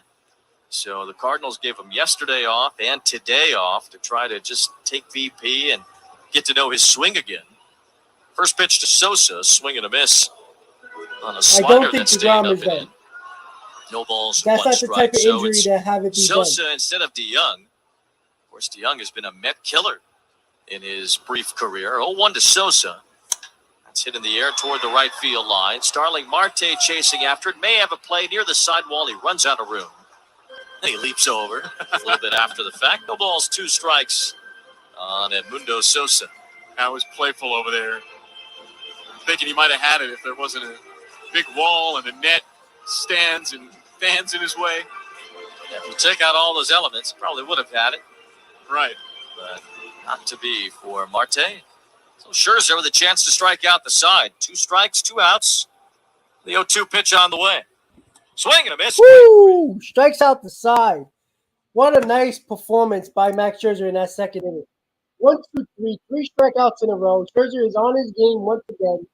Absolutely beautiful pitching by Max Scherzer. The Mets offense got to get it going, guys. In the top of the third, they'll have up 9-1-2. Nimmo, Marte. Got to get that offense going, guys. The Mets have been struggling offensively to get hits together over the last couple of games. They got to pick it up a little bit. It's going to be hard to beat this team. You're not going to score a lot of runs here. Today might be a pitcher's game for sure. 2 or 3 runs might win you the ball game. Mets got to get it together here. The Mets need a nice offensive performance right here. Because last about 3 or 4 days or so, they haven't really scored a lot of runs. They've been having trouble putting hits together, manufacturing runs in the way that we saw the Mets with 2-out hits. They got 1 or 2 of those in the series, but they need to do better offensively right now to get things done and to put some pressure on the Cardinals because Scherzer looks like he's definitely on his game. He's going to be very hard to hit in this game. So I think 2 or 3 runs is going to be a win for the Mets, honestly. Because I think Scherzer could easily go 6 or 7 in this game, and that's only going to help ourselves and the ball game much more. So let's see if the Mets can get 2 or 3 runs in this ball game. I think that's going to be enough to win this game against the Cardinals. But once again, guys, we are going to the top of the third. No score, Mets versus Cardinals. Once again, guys, don't forget to hit on that like button, guys. Let's get that stream to more people on YouTube. Let's get over 200 live viewers throughout the game. That's going to be a really cool thing to have. A lot of people in the chat, a lot of people having fun today in this watch party, Mets versus Cardinals. Tomasino is coming to the plate. Get a hit against Scherzer in the first 2 innings. Let's had a couple of men on at the top of the second against Miles Michaelis, but didn't score. So that's the 3rd inning, Tomasino, and then the top of the order due up for the Mets. There with the play-by-play here at the top of the 3rd. We hand it off to Jake Eisenberg. Thank you very much, Wayne. Righty-righty matchup to begin the top of the 3rd. Michaelis on the first base side of the rubber delivers. First pitch to Nito is a curveball that lands on the outside corner for a strike, and it's 0-1. Slow start for Nito this season, 4 for 22. That's a 182 average. Tom Z, if you Michaelis watch the drops the hands game, of the belt, delivers again. hits Bader batsmen, swings and scored misses, runs, chased a and pitch that was stolen bases outside, scored runs. They didn't and really it's hit. 0-2. They sporadically got hits throughout that game yesterday. Just the 9th game Hit by for pitches, Tomas Nido to begin the stolen season. bases, The was 18th the game key to that overall game for the yesterday. Mets. Wasn't the Mets hitting? Splitting time with James McCann behind the plate. Here's the 0-2 pitch. Throwing outside, 1 ball, 2 strikes. A little bit chillier here in St. Louis than it was some in people don't like to Arizona, hit the like button part sometimes. of the That's okay. course. But it was below 60 at first pitch. Still is. The 1-2. Nido swings and misses. Strike 3. Michaelis went with a blew past Nido when 95-mile-an-hour fastball and blew it right by him. Third strikeout for Michaelis. And there's 1 down in the top of the 3rd. Brandon Nimmo to the plate. He's 0 for 1 with a strikeout. Scoreless game. Top of the 3rd inning. Base is I agree, empty John. with Let's 1 get out. 100 likes, guys. Let's go. It might be a little chilly, but it is still really nice night. Pale blue skies. Only see a couple of clouds. Be off to the left a little bit. First pitch to Nimmo. He takes low and inside a curve. 1 ball, no strikes. It's a blue that kind of looks like those Cardinals alternate jerseys. We might see those on Wednesday, maybe in the day game. Oh, we got out there. Are they in? I don't know. Hope so. The pitch. Nimmo slices it foul out of play off to the left, and it's 1-1. Cardinals have not had their alternate uniforms to this point because of the supply chain issue that's been occurring to keep those uniforms from reaching many MLB teams. The Phillies finally got their cream-colored alternates over the weekend. Nimmo calls time. Well, fingers crossed, because it's a sharp look. My biggest all-time favorite Met, Ray O'Donnell, JD. Now Nimmo's ready again, and Michaelis delivers. Just inside, and now 2-1. Stadium lights are on, but there's still some daylight left. You can see the sun setting behind the stands on the third base side, starting to gleam off the arch. The pitch, up and in with a fastball, 3-1. That's off in the right center field distance. You can see the old courthouse well beyond the right center field stands behind Ballpark Village, where Busch Stadium 2 once was. The pitch. Nimmo bounces it softly to the right side. Edman charges from second, scoops it up, tosses to first. Nimmo's out, 2 gone. 2 up, 2 down for Michaelis in the top of the 3rd inning, and now Starling Marte comes to the plate. The base is empty and 2 out. Scoreless ball game in the top of the 3rd. First game of a 3-game series between these two teams. That's true, Ryan. Both these teams are currently in first place. The Mets have a 4-game lead in the East. The Cardinals are tied with the Brewers. If he was Top of playing the in today's Central. game, he'd be an offensive Both juggernaut. these teams have a batting chance to really 260. find something out about themselves. First pitch to Marte is a fastball over the low inside corner called strike 1.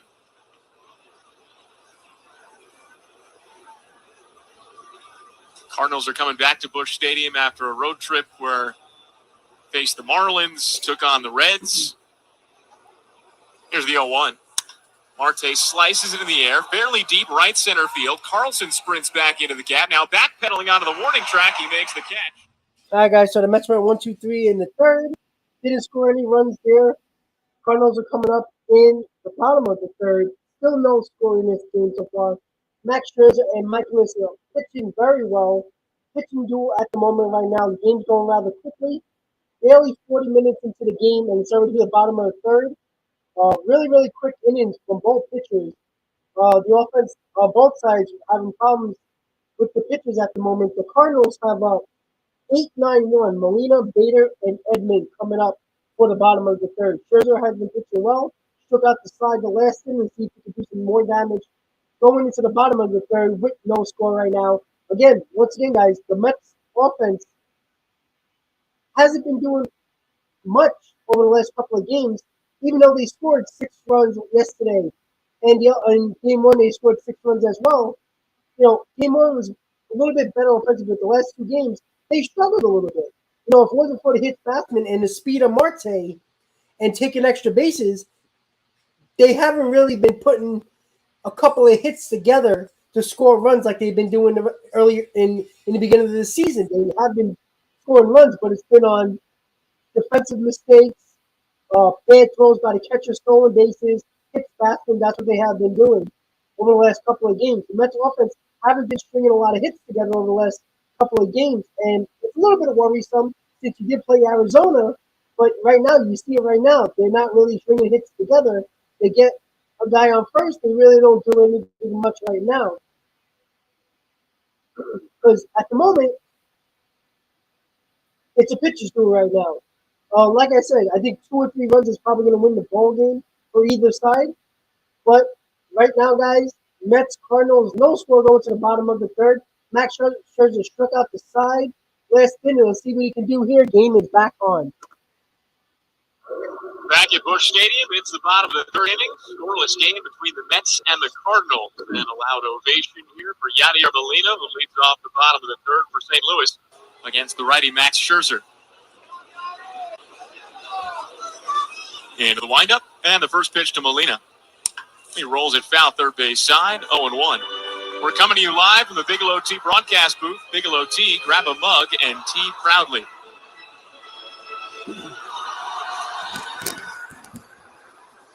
Scherzer and Molina. 0-1 pitch. And Molina takes inside, 1 ball, 1 strike. Max Scherzer's on his way to the Hall of Fame. Yadier Molina, maybe. Depends on what thresholds you want to go by. Here's the 1-1 pitch. Low and outside, 2-1. I don't know what world we're living in if Yadier Molina's not in the Hall of Fame. I think he's every bit as a lock as Max is, and I can't imagine Yadi not getting in. Especially when you spend your whole career with one team. 2-1 pitch. Goes outside, 3-1. Whether there's a discussion to be had about that or not, probably going to end up on that left field fence someday here at Busch Stadium. Here's the 3-1 pitch. Swing and a miss. Cut through a fastball, and now it's 3-2. That's new this year out on the left field fence. They've got images of all the players who have their numbers retired. Not just players, too. A couple others as well. Payoff pitch to Molina. He pops it up. First base side of the infield. Max Scherzer gives way to Pete Alonso, who comes down the first base line to make a one-hand catch. Molina's out, and there's one gone. Molina now 1 for 18 in his career against Scherzer. It's a slow start for Yadier Molina overall, too. Now 4 for 30 to start season. Brings up Harrison Bader, the number 9 hitter. Former college teammate of Pete Alonso's at Florida. He's got powder blue batting gloves, powder blue cleats. Seems like he's itching to get those jerseys here, Wayne. Yeah, Bader's ready for it. You know, Bader is the stylish one of the Cardinals. First pitch from Scherzer, and he flies it into shallow left center field. McNeil backpedals out of the outfield grass in center, and he makes a 2-hand catch. Nice Bader's quick 2 outs by Scherzer. I wrote F8 in my 36 book. pitches so far. That was 2 the outs in center the field third. response. Leadoff man Tommy Edman coming to the Just come in plate. and catch it, but McNeil was persistent that he wanted to catch that ball. He's the one who retires Bader. When it comes to heating efficiency, Peerless Boilers and Pavilion Tankless Water Heaters are in a league of their own. So go to peerlessboilers.com for more info. And remember, Peerless Boilers, America's best built boiler. So it's back to the top of the Cardinals lineup, and Tommy Edman, switch hitter batting left against the righty Max Scherzer. Scoreless game, bottom of the third, base is empty, 2 outs. First pitch, curveball low and inside, 1 ball, no strikes. All the way on the left of that wall out there, it starts with Rogers Hornsby, who did not have a number. He didn't have numbers when he played. Here's the pitch. Just a little low and outside, 2-0. Like they've shrunk the images on the wall. It used to be more spread out. Now they're very narrow panels for each person that they represent out there. 2-0 pitch. Edman swings and misses. Now it's 2-1. Now they've each got their own outfield panel, which You know, it might be by design because they might have to shuffle them a little bit in a couple of years.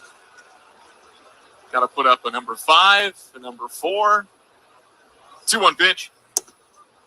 It's over the low inside corner, called strike 2 and 2. They also have the retired numbers themselves out in right center field. Right underneath the video board out there, they've got all the retired numbers put up. Big red numbers on a brick wall up above the scoreboard patio out there. 2 balls, 2 strikes on Edman. Here's the pitch. Low and inside. Counts now full, 3 balls, 2 strikes. Mets have 3 infielders on the right side with Edman batting left-handed. Jeff McNeil's in shallow right field. Eduardo Escobar is playing shortstop. Hold that side, the infield's open. Scherzer's on the third base side of the rubber. Overhead windup. Now the 3-2 pitch. Fastball just a little bit low and outside. Oh, that was close. That should have been a strike. Tommy Edman draws a 2-out walk.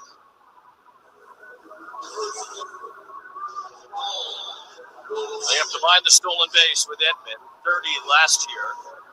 Cardinals have been running a lot this season. Well, Edman only has 1, but St. Louis 13 out of 14 as a team to start the year. Tied for first in the National League.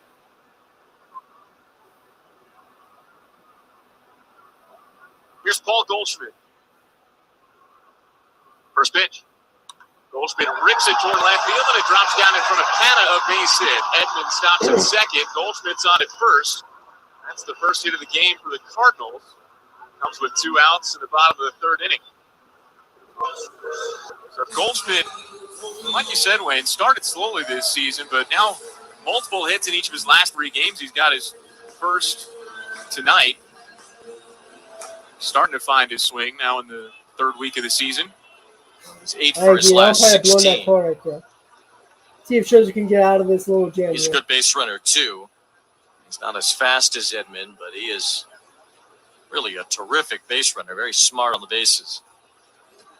So it's Edman at second, Goldschmidt at first. Scoreless game, bottom of the 3rd inning. Tyler O'Neill's at the plate.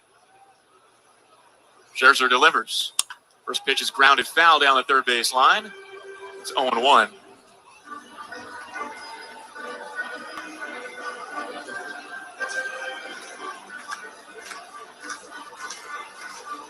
O'Neill had a great season last year. Career highs across the board offensively.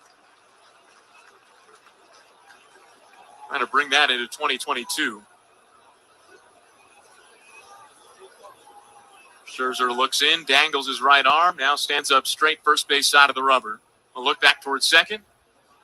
And now the pitch. Swing and a miss. Nice slider. Good slider from Scherzer.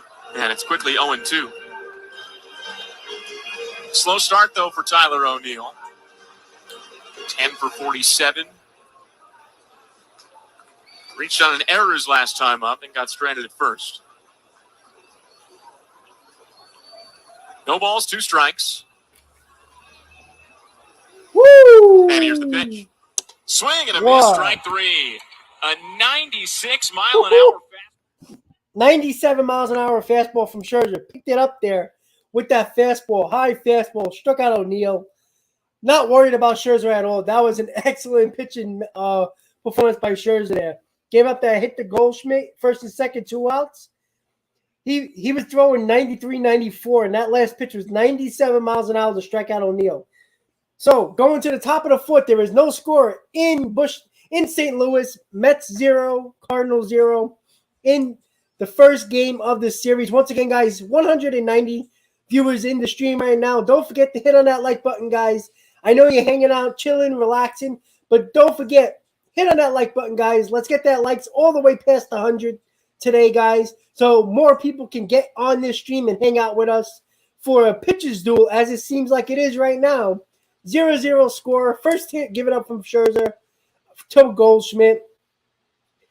Scherzer picked up that fastball 3 miles an hour from his average so far in this game to 97 miles an hour to strike out O'Neill.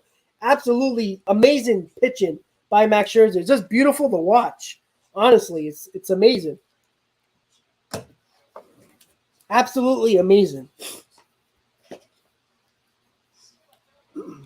Rafael, 8 strikeouts. Well, he already has 4.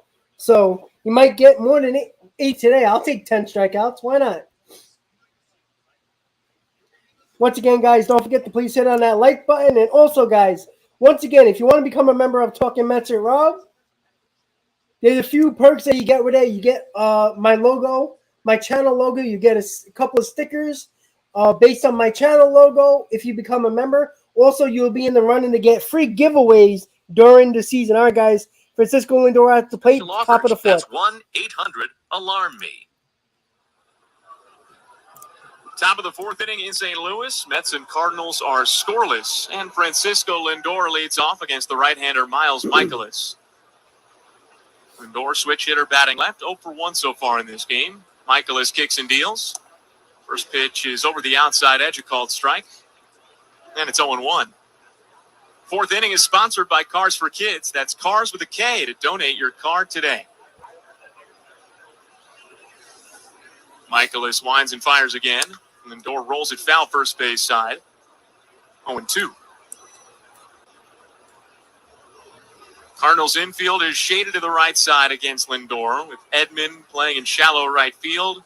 Sosa, the shortstop, is playing just to the right or the left of the second base bag, and behind it, here's the pitch. Blowing inside, 1 ball, 2 strikes.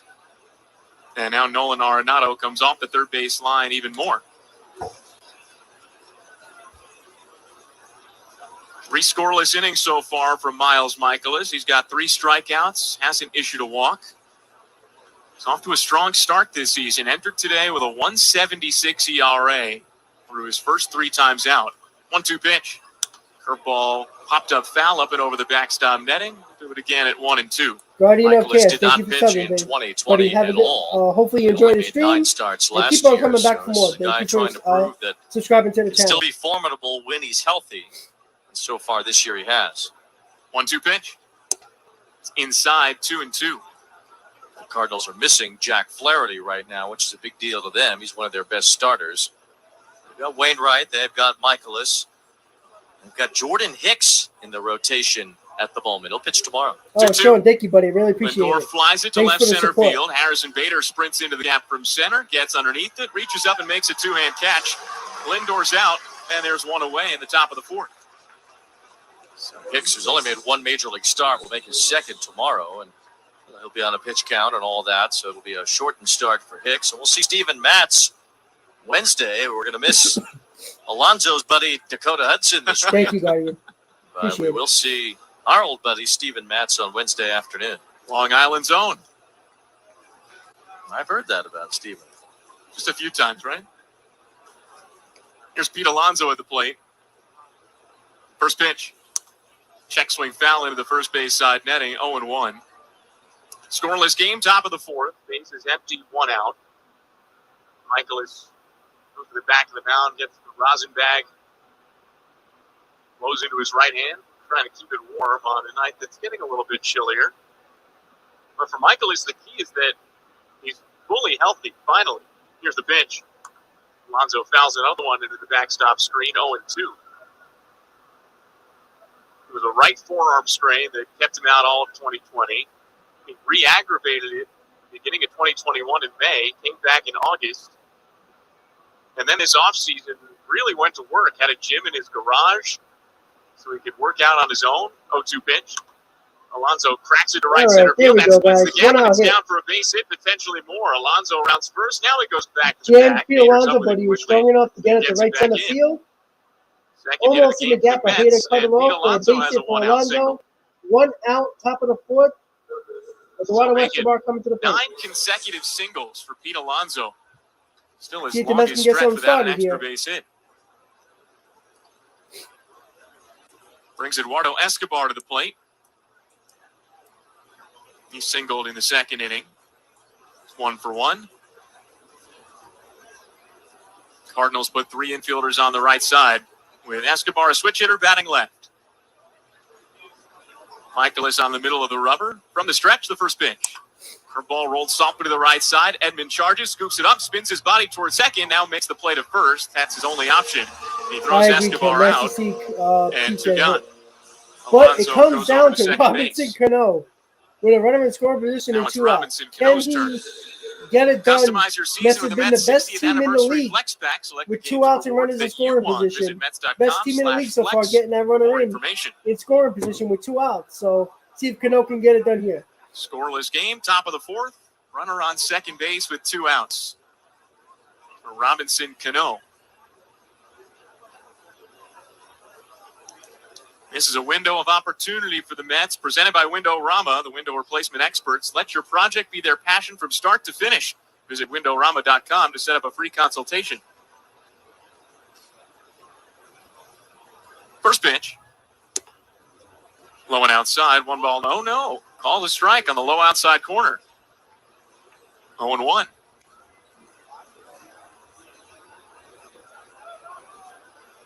Michael has said that at points during his rehab, and at points he was trying to throw with that forearm strain. He was in so much pain that he couldn't put on sunscreen the next day. Not sure if he was using the lotion and rubbing it in was the problem, or if it was the spray type and couldn't spray it. The bench. Fastball high and outside, 1 ball, 1 strike. But that could be a problem if you're down in Florida. Lives in Jupiter. That's where the Cardinals spring training complex is, too. It's pretty convenient. No need to worry about sunscreen on a day like today, though. 1-1 pitch. Cano grounds it foul up the first base line. It bounces off the tarp, and it's 1-2.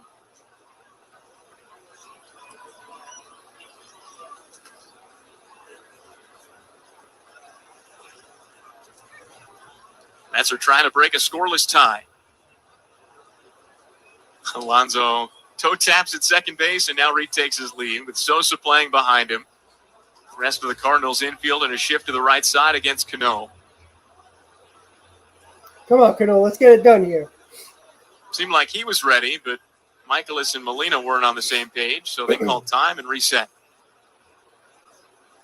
We talk a lot about players that have been around for a while, like Albert Pujols and Yadier Molina, Adam Wainwright and Max Scherzer. Robinson Cano has been around for a while, too.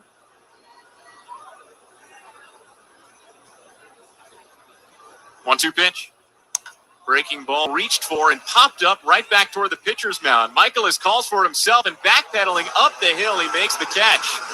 So Cano's out, and that ends the inning. Mets get a 1-out single, but nothing more in the top of the fourth. No runs, a hit, no errors, 1 left on base. All right, guys, so going to the bottom of the fourth, no score. Robinson Cano, another soft at-bat for Robinson Cano with a chance to do some damage. Soft pop-up to the pitcher. I mean, he didn't hitter counts 2-1. He was 2-0 in his last at-bat. Couldn't get nothing done. It's just ridiculous with Robinson Cano at this point. He's basically an automatic out with Cano in this lineup, and he's basically somewhat of a rally killer. Batting sixth, the middle of this lineup, he hasn't done nothing, and it's just the same thing over and over again. I got to stop seeing Cano in this damn lineup. He pisses me off. Again, this Mets lineup hasn't been hitting a lot over the last couple of games, but I mean, it's just an automatic out with Robinson Cano at this point. I'd rather see Smith. I'd rather see Davis. At least these guys, put the bat on the ball, or at least at the very least, you can expect them to hit a ball hard every now and then. Cano, it's just a soft grounder or a soft pop up. Can't catch up the fastballs. Can't hit a slider. Swinging at balls in the dirt. That's Robinson Cano that we see over the season so far. It's an absolute joke that Smith or Davis is not being a DH today for the Mets. Robinson Cano was just terrible. He's just absolutely terrible. I mean, everybody's so sick, Frankie. I agree with you. Absolutely sick of Robinson damn Cano. He's a joke. Robinson Cano should be in the Dominican Republic enjoying his retirement because he is done. All right, guys, going to the bottom of the fourth. No score, Arenado, Dickerson, Carlson. Here we go, guys. America's best built boiler. Sun is setting. See it glinting off the beautiful gateway arch behind right center field. Max Scherzer winds and fires. First pitch to Nolan Arenado, and he swings and misses at a slider, 0-1. No doubt his sight that Max saw quite a bit when he was growing up in the St. Louis area, coming to Cardinals games. Now he's pitching with it as his backdrop. Here's the 0-1. Arenado takes inside, 1 ball, 1 strike. Not much of a backdrop at the other Busch Stadium 2, which was just a cookie cutter round bowl around the top. This backdrop here, though, is very nice. The pitch. Low and outside, 2 balls, 1 strike. Especially as more buildings go up in downtown St. Louis. Provides a pretty aesthetic here at Busch Stadium. Scherzer into the overhead windup again, and the pitch. Arenado rolls it softly behind the plate. Nito grabs it. It's a foul ball, 2-2. We're in the bottom of the 4th inning, scoreless game between the Mets and the Cardinals. Stadium lights have been on all game, but now they're a little bit more necessary. You can see shadows from them down on the field from all the players. 2 balls, 2 strikes on Nolan Arenado. Here's the pitch. Hit on the ground, softly bouncing back up the middle. McNeil charges from where he was in the shift, throws across his body on the run to first, and he gets Arenado. What a play by Jeff That's McNeil a great coming play in. by Jeff Beautiful McNeil, play. charging in Strong from throw behind to the first second base base coming bag, in. scooping it up Absolutely. behind the mound and making an accurate Great throw. defensive play by Jeff McNeil coming in and making that It's a throw tough play, to too, when you first think base. about who hit it, because you're not expecting some 55-foot dribbler off the bat of Nolan Once again, guys, you got Arenado. 200 You're expecting him to plus hit it hard. in the stream So right Jeff now. Don't McNeil forget to had hit on that react like button first if to you're just Arenado tuning hitting in, something guys. soft in Let's his get the direction. stream out to more and more Made a nice people, play guys. cutting across the Got infield. 100 likes on this stream right Corey now, guys. Dickerson Let's go. bats Make it now, happen. left-handed hitter against the righty Scherzer. And the first pitch. High and outside, 1 ball, no strikes. That's what you got to do with great hitters. Scoreless game, bottom of the 4th. Base is empty, No, 1 man. out. Exactly what you have to do. You Scherzer want didn't just the grow big up in guys to St. come up Louis with nobody area. on He base. also went to college not too far from Because if you here, give up a home Missouri. run, it's only a solo shot. Here's the 1-0 pitch. Hit on the ground foul up the first baseline, and now it's 1-1.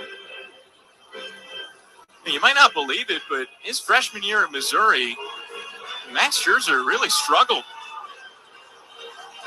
Had some trouble with command. Didn't pitch all that much, only 20 innings.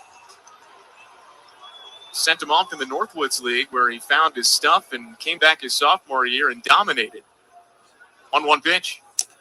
Foul tip back in Anito's mid. It's a strike, 1-2. And that sophomore season, he was the Big 12 pitcher of the year.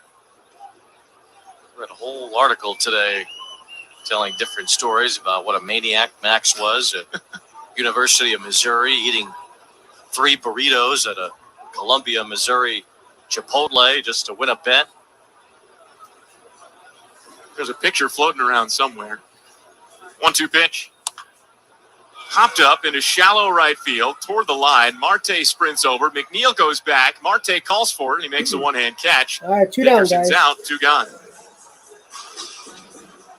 This scoreboard update is brought to you by the New York Lottery. The newest scratch-off games are on sale now. Try your luck today, and you could bring home a win. Blue Jays are currently blanking the Red Sox. It's 2-0 at the top of the 8th inning. Matt Chapman's hit a homer in that game. Giants and Brewers are tied at 2. They're in the bottom of the 8th. Right now, the Cardinals and Brewers are tied atop the NL Central. Switch hitter Dylan Carlson at the plate. First pitch from Scherzer. He fouls it up over the backstop netting, 0-1. There's also some stories about Scherzer loving CiCi's Pizza and their $5 all-you-can-eat buffet. He was ever frugal in college. Probably doesn't really have to be quite as frugal now. Could probably buy a whole CiCi's Pizza himself. The pitch. Inside, 1 ball, 1 strike. The franchise. Yeah, mean, the not franchise. Not an actual pizza. Yeah, not just, he could buy a pie too, but the whole building. Sure. So to buy the whole company. How much money he's getting now.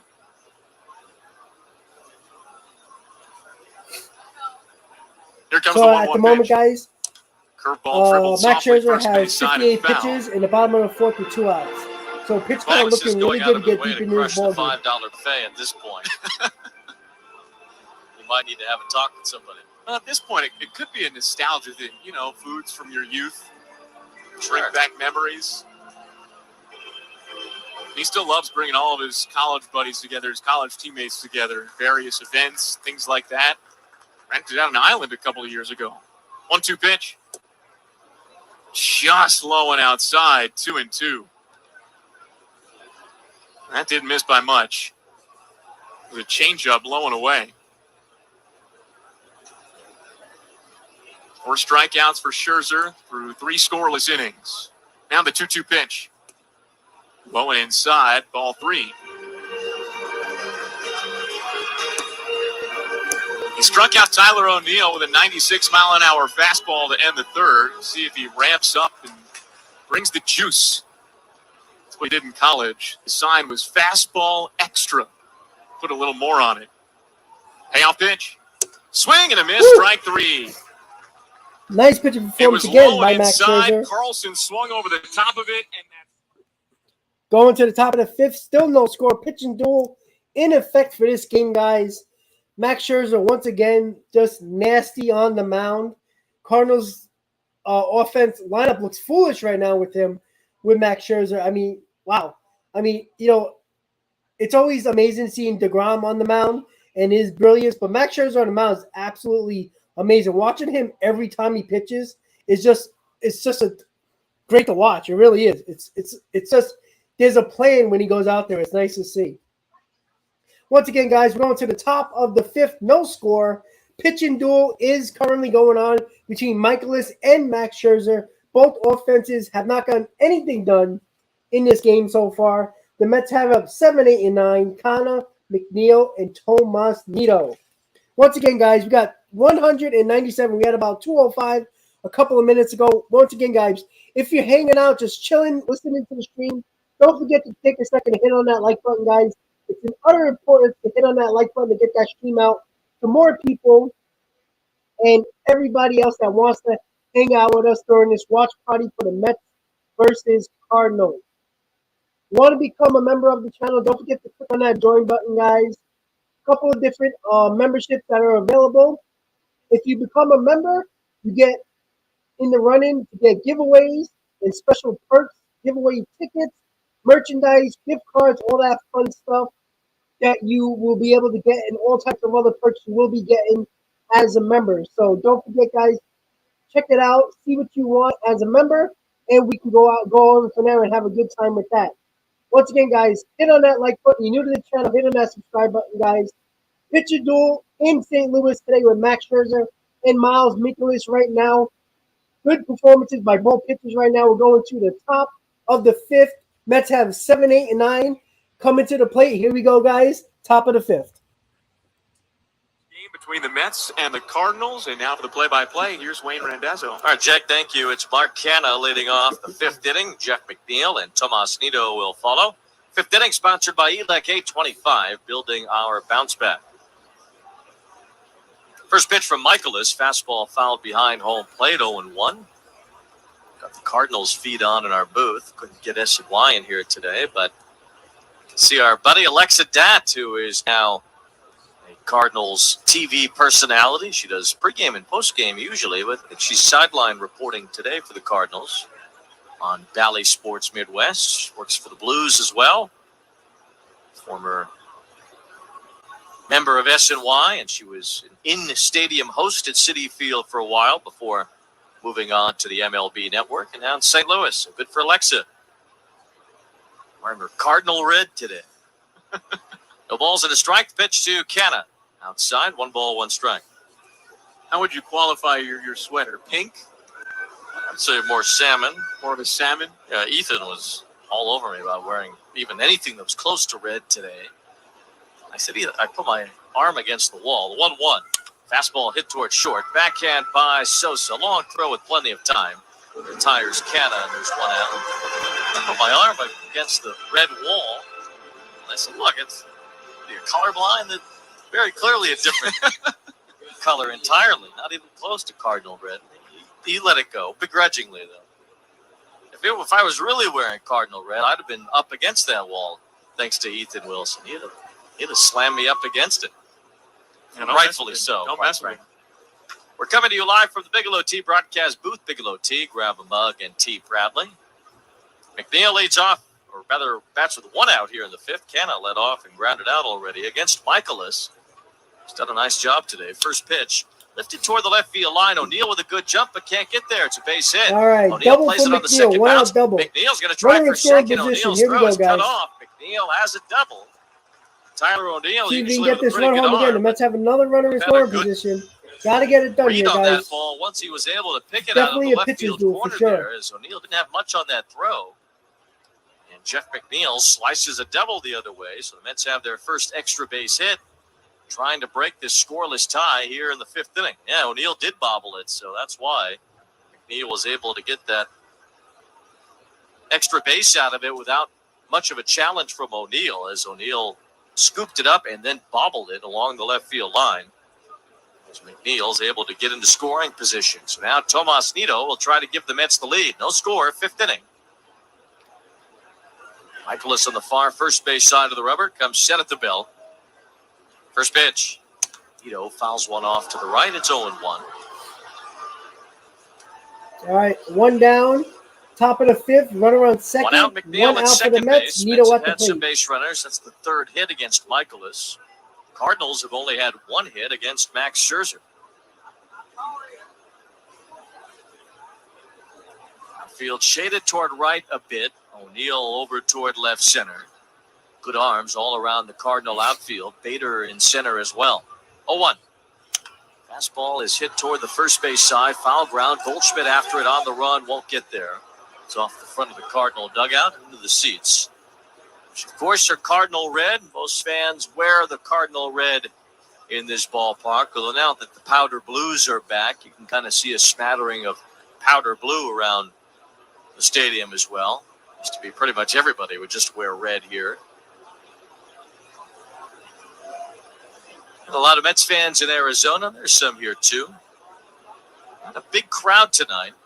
Hopefully this place can fill up even on a Monday night. No balls, 2 strikes, but school's still in season, so maybe once school is over, they'll start drawing better on the weekdays too.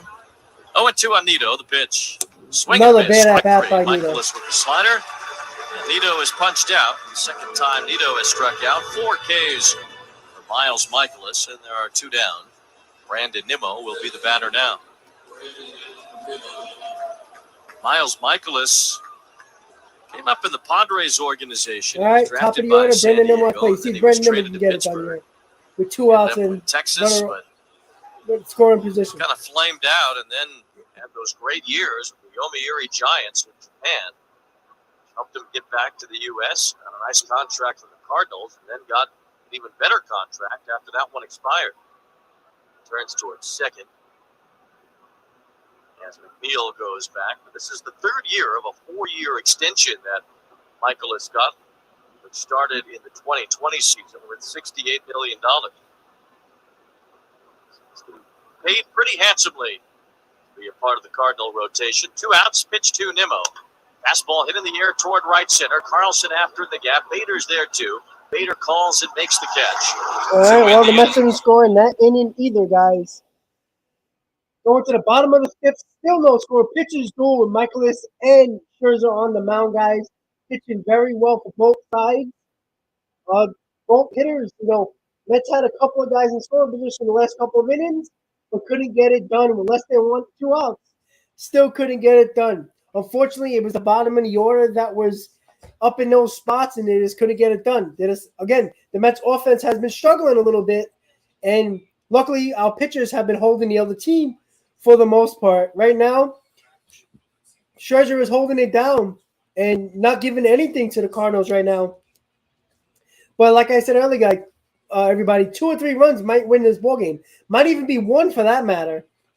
But, the Cardinals has been pitching well as well. The Mets offense is just troubling right now. It really is. Cardinals have up Sosa, Molina, and Bader 7, 8, and 9. The bottom of the order for the Cardinals. So let's see if Scherzer can just get their offense back up there and see what's going on. We got 2, 3, 4 coming up in the top of the 6th. See if Scherzer can just continue his brilliance in pitching right now and, baffling the Cardinals batters right now. it's a big pitches duel right now. 1 or 2 runs might win this ball game, guys. So this game's going rather quickly. It's about a little over an hour since the game started, and we're already in the bottom of the 5th. So a little worried about this lineup right now. They're not really taking a lot of pitches like they were earlier in the season. They've been swinging at a lot of first pitches, which is somewhat odd of this team. They usually like to work the count a little bit, get the pitch count up, and they haven't done that over the last couple of days. And that continues today with the New York Mets. Nimmo was swinging at the first pitch. Nito swinging at the first pitch. But we'll see, guys. So here we go, guys. Bottom of the 5th. No score so far. Cardinals are up. Brought to you by your local Honda dealers. Contact a dealer for a great deal today or visit tryhondadealers.com. Edmundo Sosa leads off the 5th inning. First pitch. Fastball fouled back. It's 0-1. Max Scherzer allowed just 1 hit in his last start. Took a no-hitter into the 6th inning against the Giants. He's given up just 1 hit tonight in 4 innings. 0-1. Breaking ball fouled again to the right. It's 0-2. You can see Scherzer upset with himself that he hung that pitch up and into Sosa, who could only fight it off his wrists foul. Even on a pitch where he gets a weak foul ball, Max not satisfied with the location of that. No balls, 2 strikes. Hands overhead, windup, 0-2 coming. Swing and a miss, strike 3. Good pitch by Scherzer. I'm worried about that, Ella. Change up down and into the past with the Grom, the lineup was never really good with them. Another strikeout for Max Scherzer. That is 6 tonight. Mets are just struggling offensively right now. That gives him 29 and 22 in the 3rd innings to start the year as he continues to make his move toward John Smoltz for 17 Ryan, I agree with that, but they are swinging at a lot of first pitches. Next strikeout will be number 3,050 in his major league career. And it's Yadier Molina batting now. 1 out, nobody on. First pitch to Yadi. Swing and a miss on a fastball, 0-1. Molina looks a little bit off offensively. 4 for 30 to start the year. Does not have an extra base hit, an RBI, or a walk to begin this season. Ball's 1 strike. Scherzer downhill the pitch. Swing and a miss on a slider. Molina not even close, and it's 0-2. This is the final season of Molina's career. He has announced his retirement coming up at the end, and I'm sure he'd like to go out looking strong. And so far in 2022, he has not. He's really sharing the catching duty a lot now with Andrew Kisner, who we'll see in this series. 0-2. Swinging a roller foul toward 3rd, still 0-2. And Kisner has done well offensively. He's hit over 300. I'm sure Molina wants to do his part as well. The plan for Yadi is to catch him mostly in home games and whenever Wainwright starts. He and Wainwright are chasing the all-time record for most games started as a battery. 0-2 pitch. Swing and a miss, strike 3. Scherzer is mowing these guys down. Molina's retired. And there's the 3,050. 7 strikeouts for Scherzer in 5 innings. Scherzer, number 7 only has tonight. 68 pitches. Perfect pitch. He's going deep in this game, that's for sure, guys. Struck out at least 11 each of his last 4 starts in this building. Could get there again tonight. Scherzer has a whole bunch of pitchers that are in the Hall of Fame in front of him on the all-time strikeout list that he should pass this year. It's like Smoltz and Bob Gibson, Pedro Martinez, and Ferguson Jenkins all in Scherzer's sights this season. First pitch to Harrison Bader. Breaking ball cued right in front of home plate. Nito goes to get it. Bare hands, throws to first in time. Well, another quick inning for Max Scherzer, guys. Very, very solid. Excellent. First 5 innings for Max Scherzer. Mowing these Cardinals lineup really quickly right now.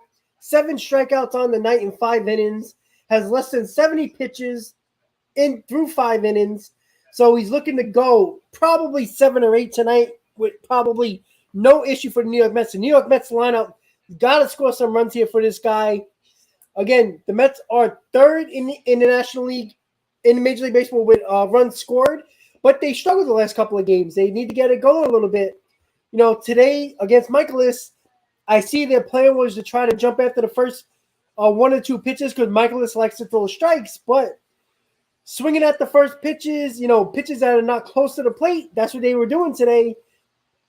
That plan is not working. Maybe they got to take a few more pitches. Maybe take a strike here and there, work the count a little bit, but right now, guys, it's definitely a pitcher's duel. Michaelis and Scherzer showing what they can do on the mound right now. And both lineups look a little lost right now.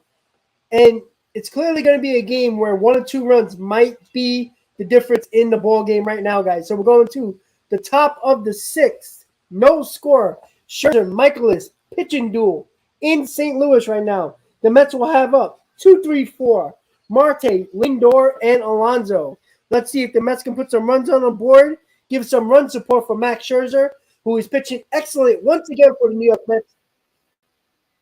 Just looking absolutely amazing right now, guys. So once again, guys, don't forget to hit on that subscribe button and hit on that like button, guys. Let's get the stream out to more people. Middle of the game right now, having a lot of fun right now watching this game. Not a lot of pitchers duels anymore in this day and age, so it's nice to see. All right, guys. So let's see. All right, guys. So we'll go to the top of the 6th. Mets are up 2, 3, 4 for the Mets. No walks and 4 strikeouts as Starling Marte leads off the 6th against Miles Michaelis. Scoreless game to start this series. First pitch. Marte shows bunt, looks at a breaking ball, strike 0-1. We saw Starling Marte get to his 300th career stolen base yesterday. Double, stole third, and went home on an error by the catcher Jose Herrera. 0-1. Marte hits a roller toward third, easy for Arenado, waits for the second hop, gloves it, fires it to Goldschmidt. A touch low, but there to retire Marte. There's 1 out. Starling Marte, one of just 4 active players with at least 300 career steals. D. Strange Gordon is the active leader at 333. And the Speed Report is brought to you by Old Dominion Freight Line, the official freight carrier of the Mets Radio Network. Learn more at odfl.com. Old Dominion, helping the world keep promises. As Lindor bats with 1 out, nobody on. 6th inning, no score. Michaelis working from his windup, left leg kick, first pitch. Fastball outside and Michaelis has 66 pitches. Marte is the only active player with at 1 least out in the 100 6th. So homers pretty good pitch count for and Michaelis. 300 steals. 1-0 pitch. Outside, 2-0. Looking up the career stolen base leaders today. There's just about the same number of all-time players with 500 steals as there is 500 homers. 2-0. Outside, ball 3. A few more with 500 stolen bases than 500 home runs, but it's fairly close to the same. Only 1 player crosses both lists. 3-0. Lindor takes a strike on the outside corner, 3-1. And that's Barry Bonds, who, of course, has the most home runs in Major League history, but also at 514 stolen bases. 3-1. Lindor takes a strike on the outside corner, 3-2. We all know that Barry probably enhanced himself to get to the all-time home run record, but he didn't really do that to get to the steals. A lot of those were already in place. As Michaelis comes from the windup, 3-2. Lindor, it's a chopper foul, first base side, still 3-2. I'm sure Barry would have gotten to 500 home runs regardless of any performance-enhancing usage. So he would have been clean, the only player to get 500 of each. Of course, there's a little bit of a gray cloud over Barry now. Time is called. Still 3 balls, 2 strikes on Lindor. One of the incredible things is that he's also the only member of the 400 club. Yeah, that's true. Michaelis got really good stuff. He really does. He's got a harness in a little bit for sure. But when he's on, he looks like he is today against the Mets. Really that's for sure. Player. 3-2. Lindor fouls it behind home plate, still 3-2. That's why it's such a shame how his reputation has been tattered and he doesn't make the Hall of Fame, which I think he 100% should be in the Hall of Fame. 2 outs. That's the way it goes. 1 out, nobody on. 6th inning, no score. Full count on Lindor. 3-2 the pitch. Swinging a looper toward right center, backing up the second baseman. Edman makes the catch. Several steps onto the outfield grass. That ball not hit hard by Lindor. As Edman handles it, 2 up, 2 down. Here in the 6th, Miles Michaelis with his longest start so far this year. Mentioned that he hasn't walked anybody. That's not uncommon for Michaelis. He is 4th in the National League in most starts All right, without 2 a down. walk, Top of the dating 6, back to Pete Alonso up at the 2018, plate. and that includes Pete him Alonso's missing 1 for almost 2 2 on the day. seasons because of injury. Robert, I'm not worried about Lindor. The whole Mets Alonso the lineup batter is now with 2 struggling a outs and little the bit. bases empty. First pitch. Fastball down and in, ball 1. If you look at guys who've had 1 walk or fewer, he's still 5th in the National League in that, dating back to 2018. 1-0. Alonso inside out's a ball, a base hit to Alonso's right. starting to get hot a little bit. Clean single the other way 2 through for the 3 on the exposed day hole so on the far. right side Nice of the 2-out hit infield. by Alonso. Alonso finally has his second hit tonight. hitting the ball hard again. He 2-out started base that runner for the yesterday in Mets. his last Escobar at will bat. bat after He got station 2 ID. hits today in his first 3. WCBS Mets Nice Radio at bat Network. by Alonso. Escobar is up with 2 outs, man on first. The Top of the MTA's 6th. Inspector General started an investigation into why surveillance cameras were not working inside the Brooklyn subway station where a man shot 10 people 2 weeks ago. More after the game on WCBS and WCBS FM Sorry about that commercial, HD2, guys. New York. With Jake Eisenberg, I'm Wayne Randazzo. We are at Busch Stadium for the Mets and the Cardinals, first of a 3-game series. Another tomorrow night, then Wednesday afternoon, the finale. Pitch to Escobar. Fastball strike on the outer half, 0-1. Trying to start the wave here at Busch Stadium, but some good Samaritans are not following suit. They're picking it up down the third baseline now. 2 outs, runner on first pitch. Breaking ball hit hard to the right side, but right to Edman in the shift. From the outfield grass, flips it over to Goldschmidt. Oh, boy. Another inning, another scoreless inning for Michaelis. Both pitchers, Michaelis and Scherzer, just taking care of business on their side of the field right now. It's just amazing right now. Both lineups are struggling right now.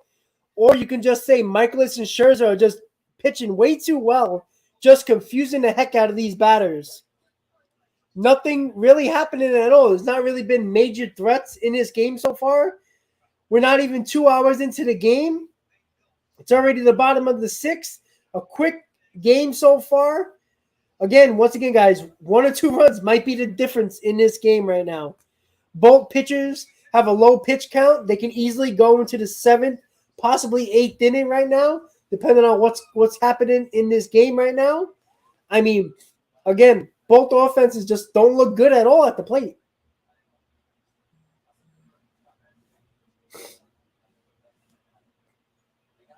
Jay Lee, what are you talking about? I don't know what you're talking about. I mean, ain't I praising Michaelis right now? Or am I just talking nonsense? Because Michaelis and Scherzer are pitching extremely well right now. I'm not sure what you're talking about, but all right. Let me keep going. So, once again, guys, going to the bottom of the 6th. It's the top of the order. For the Cardinals, Edman, Goldschmidt, and O'Neill, with Scherzer had less than 70 pitches after the 5th, in the bottom of the 6th right now. Scherzer he already has 7 strikeouts on the day, but it is the top of the lineup for the St. Louis Cardinals. This is the inning here, I think, where the Cardinals can do some damage, but we'll see what Scherzer can do going in the bottom of the 6th. Here we go, guys. Scherzer on the mound, top of the order for the Cardinals. Rom's MRI. Mets should have some clarity on that tomorrow. But good news today for Taijuan Walker. Through a sim game, felt great. Said he was hitting 94 on the radar gun. He threw about 65 pitches in a 4-inning sim game today. Tommy Edman leads off the 6th. First pitch, fastball, swing and a miss. It's 0-1. So if all is good for Walker, he should enter the starting rotation on Saturday. Sounds like the Mets will keep Tyler and McGill in line for Friday and put Walker Saturday and give Scherzer another extra day. 0-1. Curveball drops in neatly for a strike, 0-2. So Max will pitch Sunday night against the Phillies. Howie knows that it's a Sunday night game between the Mets and the Phillies coming up this weekend. The ball's at 2 strikes. Edman, left-handed batter, stands in, leading off the 6th. Scherzer's pitch. Swing and a tip into the glove of Nito. Strike 3. That was very quick. Strikeout number 8 for Max Scherzer there. tonight. 8 He's spanned strikeouts 4 for of the last 5. Scherzer right now. There's one down here in the 6th inning as Paul Goldschmidt will bat next. Get ready for rivalry week at Citi Field. Go to Mets.com/tickets to be at the ballpark for that series against the Phillies. Starting Friday, followed by a 4-game set against Atlanta, which Ronald Acuna Jr. is trying to come back for that series against the Mets at Citi Field next week. Here's Goldschmidt. Jaylee, nobody's saying you're not breaking giving up ball the ball strike pitches. on the What are inner you half, talking and it's about? 0-1. You're hearing things you want to hear. That's the problem.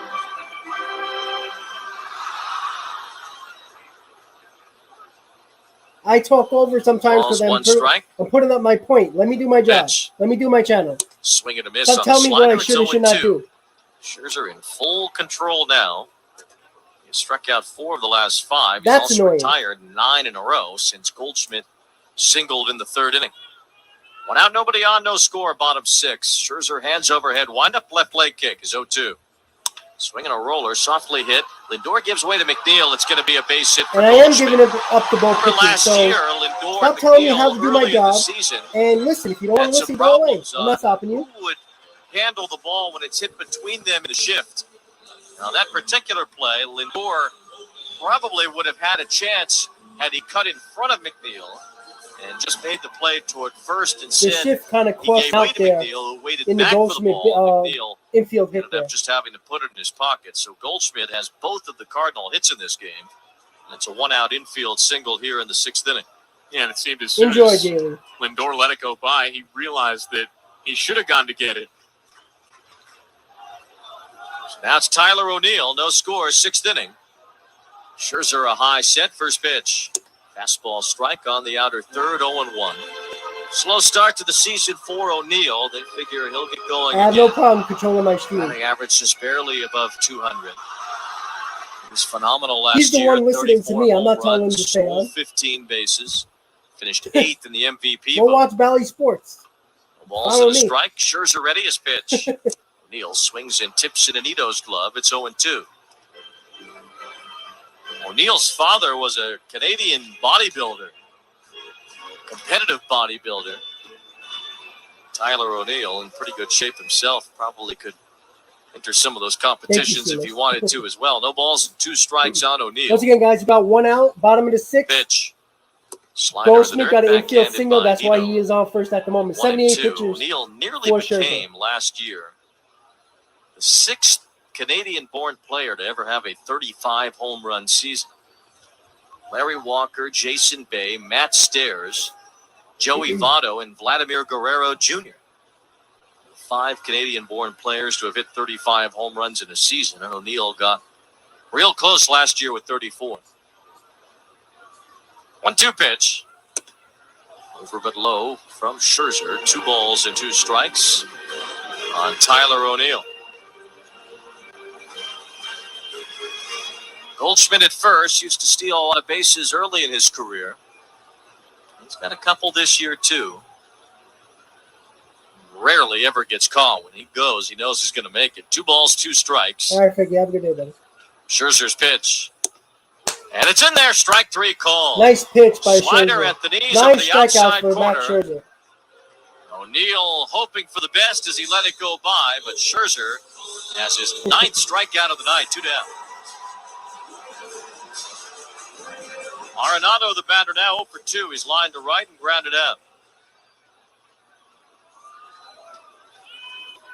Scherzer struck out 10 in his last start.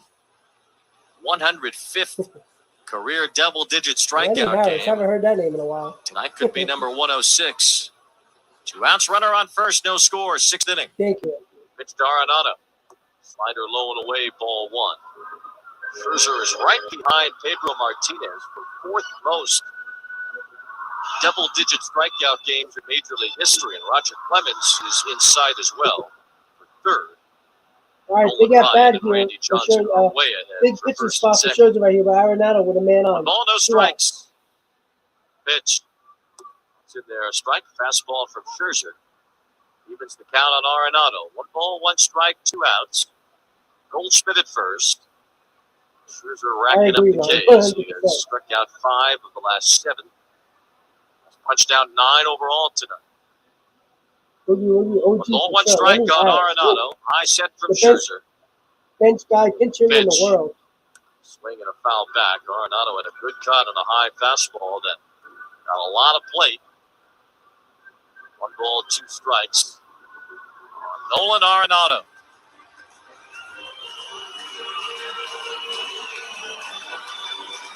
Nothing game. 4 hits for the Mets, just 2 for the Cardinals. Both singles by Goldschmidt, who's at first.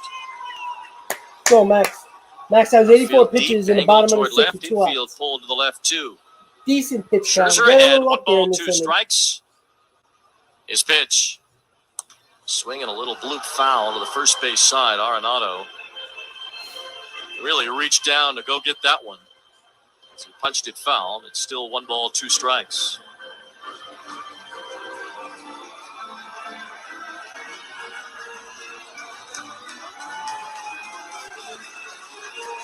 Arenado just 2 for 12 lifetime against Scherzer. He has struck out against him 5 times. Max looking for number 10 on the night. 1 ball, 2 strikes on Arenado. Scherzer ready his pitch. Swinging a high pop-up toward the right field line. McNeil chasing, Marte chasing. McNeil's close, makes the catch. There you go. By McNeil. Strong 6 innings for Max Scherzer. Another nice inning. Little bit worrisome. You got Arenado coming up with 2 outs with a man on. You always worry about a great hitter in Arenado, but got him to fly out softly to Jeff McNeil down the first base line. Going to the top of the 7th, the Mets will have up our favorite, Robinson Cano, Mark Hanna, and Jeff McNeil. Once again, pitching duel is still in effect in St. Louis right now. Michaelis and Scherzer are not given any leg room right now for any of the teams right now. It's just absolutely amazing what they're doing right now. A pitching performance that some might say that this game could have been a little bit of a decent scoring game. You know, I believe the odds for the over-under was 6, which right now the under is looking pretty well right now. And you're right about that. I did say that in the offseason about McNeil. I do like him at second base. Right now, he's just been a different defensive player. I said it in the offseason. I think he's a better third baseman. But right now, it's the communication, and I think just overall, the better demeanor that he has, I think works out for him now. He looks like he's okay with Francisco Lindor now. They've been working well together. I think that's a lot more. The reason why, you know what? Like I said in the offseason, I didn't think McNeil's a good defensive player, but guess what? I have no problem with him proving me wrong and shutting my mouth, that's for sure.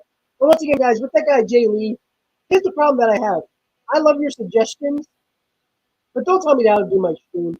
That's really annoying. There's no need for that. Like, you kept on saying about Michaelis. I kept on talking over. I was telling the whole time that Michaelis has been pitching excellent for the Cardinals. I don't know what he was talking about. I speak over the play-by-play every now and then to put in a point there. If you don't like it, there's 221 people in the stream. I'm not forcing anybody to stay in the stream. So here we go, guys. Top of the 7th. Robinson Cano leading off in the 7th. Board by the starting pitchers that are still out there. Michaelis on the mound for the Cardinals here in the 7th. Robinson Cano leads off. Then it's Canna and McNeil. Play-by-play here in the 7th inning. We hand it back to Jake. Thank you very much, Wayne. Field shift to the right side against Cano. First pitch from Michaelis.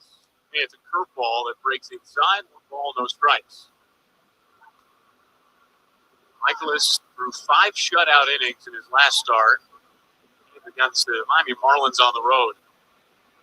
Here comes the 1-0.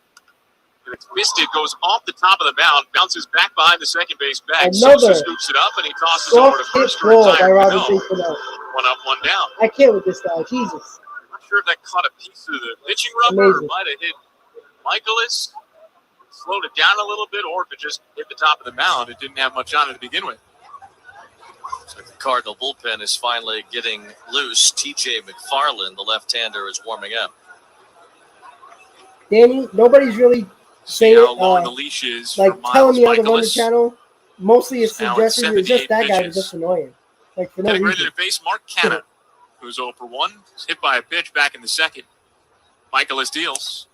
First pitch misses outside. 1 ball, no strikes. We're coming to you live from the Bigelow Tea broadcast booth. Bigelow Tea. Grab a mug and tea proudly. Chilly night. Warm cup of tea sounds pretty good. 1-0 pitch. Canna takes inside. 2 balls, no strikes. Canna's been on base a bunch this year, but he's still looking for his first extra base hit.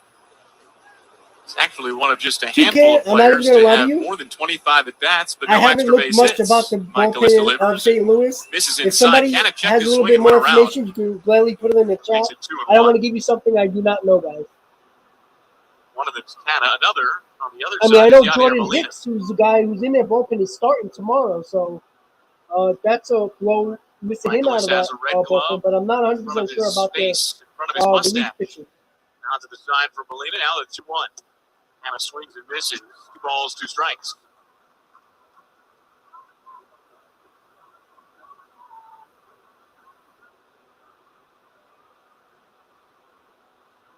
Infield back and straight up. 2 on each side of the second base bag. Field also straight away. TJ McFarland is warming up in the bullpen at lefty for the Cardinals. 2-2 pitch. Low and inside. That's ball 3. 5 Gold Glove winners last year. Even the ones who didn't win a Gold Glove last year have previously, like Molina, who's got 9, who's a finalist. 3 balls, 2 strikes on Canna. The pitch rolled softly foul toward the third base dugout. And it's like Tomas Nido is waiting on the top stick. Bunted at it. Knocked it over to the bat boy. Still 3-2.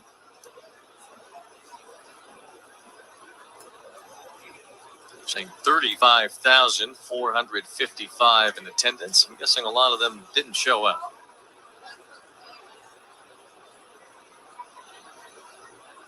Payoff pitch. Up and in, ball 4. Very nice at bat by Canna to get on base there. Now we got McNeil. The Cardinals haven't played all that many home games bat this with 1 season, out, just 4. So 1 on. Fans haven't had too much of a chance to see their team. Maybe more specifically to see Albert Pujols. Though it seems like a slim chance we see Albert tonight. Who knows? Bobby, never give up on being a fan of your Normally team. Been facing lefties. I understand the Brewers are not playing well right now, but always stick with your team through thick and thin. This is coming from a Mets fan who can easily jump ship if they wanted to. Jeff McNeil at the plate, first pitch. And he flares it foul down the left field line, tailing out of play into the seats. 0-1. Chance we could see him against Bassett tomorrow. Cardinals have been using Pujols against lefties and right-handers who don't throw all that hard. I think Bassett might fall into that second category. And that was always kind of the plan when the Cardinals brought Pujols back. They made it very clear, throw to first, and Canna dives back safely. Made it clear to him and his agent that it was going to be a similar role to the one that they had with the Dodgers, where he was facing left-handed pitching and, like you said, those softer tossing righties. Well, the Brewers are getting older, especially in their lineup. No, their pitching balls, 1 is strike really good, on Jeff McNeil, who doubled down the left field line his last time up. I don't know, Bobby, but stick with your team, Bobby. Michaelis fires. McNeil rolls it foul up the first baseline. 0-2. Talking to Ricky Horton today of Cardinals radio, and he said, man, everybody just gravitates to Albert. It's like he never left. It's his team. All the other players in the clubhouse defer to Albert. Albert is a galvanizing force in that locker room, and everyone around here is just thrilled that Albert Pujols is back for one last ride in Cardinal red. Another throw to first, and Canna dives back safely. Even Brendan Donovan, who was called up today from Memphis, they asked him what his thoughts were of being in a big league clubhouse for the first time, and he said it's pretty cool, and he pointed over to Albert's locker. So that's why. Yeah, right next to his. 88 pitches for Michaelis right now, 1 out in the 0-2 pitch. Check swing for McNeil. Pitch was a little high, and McNeil held up his swing. Ball and 2 strikes. The reverence from the fans is one thing, but he is revered by his peers, his teammates, if he even has any peers. I mean, really, guys who just look up to Albert that also happen to be on the Cardinals, even guys who were with him the last go-around here in St. Louis, like Molina and Wainwright. Well, Molina said it. They're like brothers. The pitch. Thank you, McNeil Michael. cracks it deep to center field. Bader races back, now backpedaling right in front of the warning track. He reaches up to Hit make it the pretty catch. good, but That retires McNeil. not in the 2 ballpark. outs. So it's part of the ballpark. You know. 2 down. Tomas Nido comes to the plate. Miles Michaelis is an out away from completing 7 tonight at Busch Stadium. Still scoreless in the top of the 7th inning. Runner on first with 2 outs for Tomas Nido.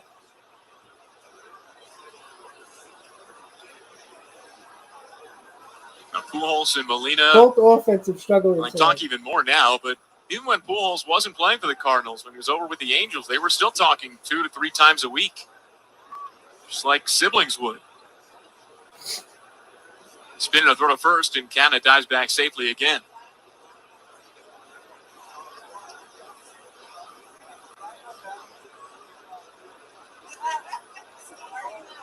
Infield shaded slightly to the left with Nido at the plate.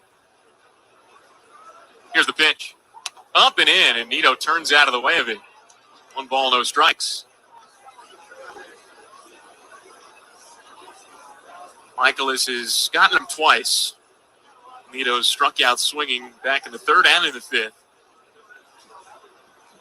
4 strikeouts for Michaelis through now 6 2/3 shutout innings. Scoreless in the top of the 7th. I agree, too, Ken. There's pitching great right now. The 1-0. Nido flares it foul out of play off to the right, and it's 1-1. Sun's gone down, dark skies. Barely see the arch now, Wayne. It's almost like a shadow out there. Still there. Still there. All 630 feet of it.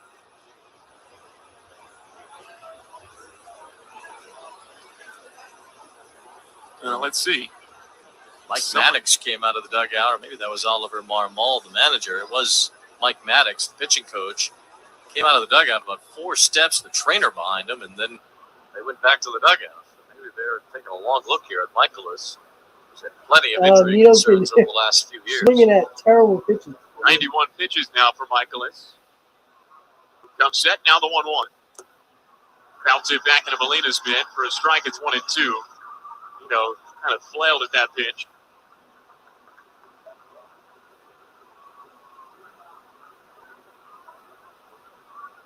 So Michaelis gets back on the rubber, third base side, shoulder square toward third base. Fishing from the stretch with Canada at first, he retakes his lead. Michaelis, a bright red glove set just above the belt. The pitch, low and outside. 2 balls and 2 strikes. Got to think that if Nido reaches, this is Michaelis' last batter, with Brandon Nimmo on deck and a left-hander ready in the Cardinals bullpen. Nido pinwheels the bat a few times. No batting gloves. Now has it behind his right shoulder. The pitch bounced in. It kicks off Molina's chest protector up the first base line. Canada at first base going to get go anywhere. Going to run on the pitch with 3-2 count, 2 outs. So a ball in the gap would score Connor. Let's see what happens here, guys. Should be ready to go by now. He's been up most of the inning. So this may very well be Michaelis' last pitch. 3 balls and 2 strikes. 2 outs in the top of the 7th, so Canada gets a head start at first base. Still scoreless between the Mets and Cardinals. Payoff pitch. Canada runs. Nido swings and misses strike 3. And that there we go again. Pitching matchup. Michaelis, 7 strong innings with no runs against the Mets today. Excellent pitching performance, holding down the Mets offense. Just the bottom of the lineup, besides McNeil, is just terrible right now. But what can we do, guys? All we can do is just hope that Scherzer continues to pitch well, and the Mets can try to pull out a run here or 2. It's the only way the Mets are going to win this ball game, that's for sure. Like I said, 1 or 2 runs might be the difference in this game right now. But the Mets do have the top of the order and the top of the 8th. But let's see if Scherzer can get it done once again in the bottom of the 7th. The Cardinals will have up Dickerson, Carlson, and Sosa. 5, 6, 7 for the St. Louis Cardinals. So Michaelis is probably out of the game after this. After strong, really, really great 7 innings against the Mets. McFarland is going to be the lefty coming out of the bullpen for the Cardinals, which kind of makes sense with Nimmo, Marte, and Lindor. Lindor will be a switch hitter anyway, but, the lefty is going to come into the game for the Cardinals in the 8th. But let's see if Scherzer can continue his dominance of the St. Louis lineup and continue to put up zeros so the Mets can come back and bring that offense and see if the Mets can scratch out at least one run to put some pressure on the Cardinals and take the lead late in this ballgame. Once again, guys, don't forget to please hit on that like button. 230 in the stream right now. Really appreciate everybody hanging out there and hanging with me today on the Mets vs. Cardinals watch party. Once again, guys, you're new to the channel, say what's up in the chat and hit on that subscribe button, everybody. So we're going to the bottom of the 7th. Still no score. Pitch and duel. Michael is strong 7 innings. Probably out of the game. Going to the bottom of the 7th. And Scherzer on the mound to see if he can keep up the zeros going right now. Once again, guys, here we go. Bottom of the 7th. Strikeouts for the second consecutive start. We're scoreless in the bottom of the 7th at Busch Stadium. Thanks for joining us tonight alongside Wayne Randazzo. I'm Jake Eisenberg. Corey Dickerson leads off for the Cardinals in the bottom of the 7th. Left-hand hitter. First pitch from Scherzer. Tying outside. 1 ball, no strikes. That was the 86th pitch of the night for Scherzer. No, there's no pitch count issues with him. He threw 102 his last time out. Here comes the 1-0. Fastball hits the low outside corner. A called strike, 1-1.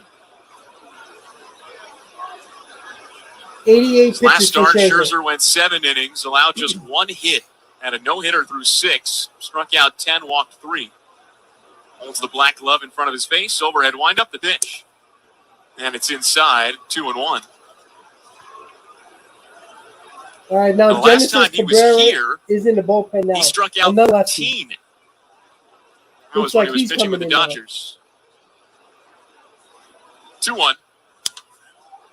Popped up, foul up and over the backstop netting. 2-2.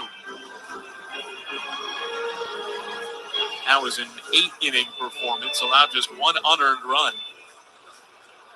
In that tremendous second half with the Dodgers last year. 2 balls and 2 strikes. Here's the pitch. Hit on the ground, softly to third base, takes a high hop for Escobar. He's got it belt tie, and he throws across the diamond to first. Probably asking the same thing, but they know out, Scherzer's and there's 1 away. Scoreless game in the bottom of the 7th. Let's pause 10 seconds for station identification on the WCBS Mets Radio Network. The MTA's Inspector General started an investigation into why surveillance cameras were not working inside the Brooklyn subway station where a man shot 10 people 2 weeks ago. More after the game on WCBS and WCBS-FM HD2, New York. Max Scherzer facing Dylan Carlson. First pitch. And it's over the inside half for a called strike. 0-1. Scoreless game in the bottom of the 7th at Busch Stadium. Base is empty. 1 out. Series opener between the Mets and the Cardinals. 2 first-place teams. But he has 92 Overhead pitches. wind He's up probably going to be done after this inning. Punch foul and a play off the left. Quickly 0-2. Scherzer struck out the side in the 2nd inning. 1 strikeout. That ended the 3rd. Picked up another to end the 4th. Struck out the first 2 batters of the 5th. And struck out 2 more in the 6th. Now he's ahead of Carlson, 0-2. Here's the pitch. Missed low. 1 ball, 2 strikes. Carlson struck out twice against him. Went down on a fastball in the 2nd. Went down on a cutter to end the 4th. Carlson chokes up on the bat a little bit now. Even stance on the left side. Overhead windup from Scherzer, the 1-2 pitch. Fastball up and away. 2 balls and 2 strikes. Licks his right hand. Flicks the ball out of his mitt into that hand. 95 back pitches onto the third base side of the rubber. 1 out in the 7th. Black glove outstretched in front of his face. Another overhead windup. The 2-2. Breaking ball popped up foul up and over the backstop netting. We'll do it again. 2 balls and 2 strikes. 3 infielders on the right side with Carlson at the plate. Switch hitter batting left. Jeff McNeil is in shallow right. Eduardo Escobar is well off the line at third, playing more of a shortstop. Still 2-2 on Carlson. Scherzer kicks and delivers. Low inside, and the count's full now, 3-2.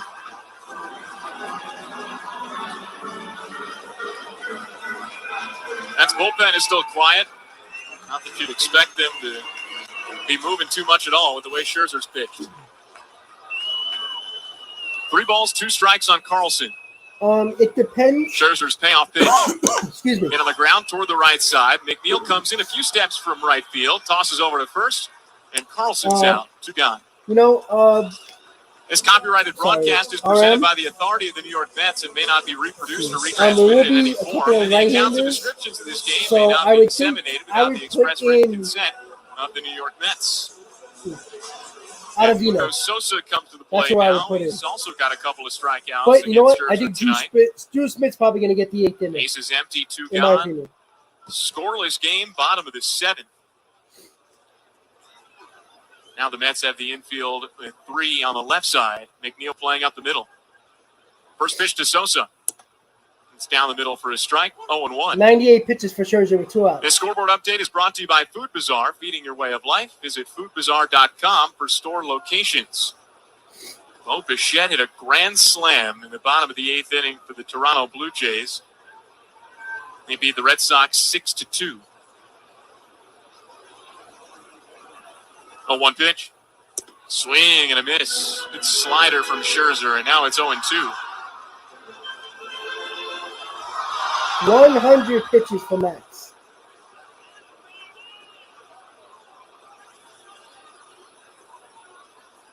Overhead windup and the 0-2 pitch.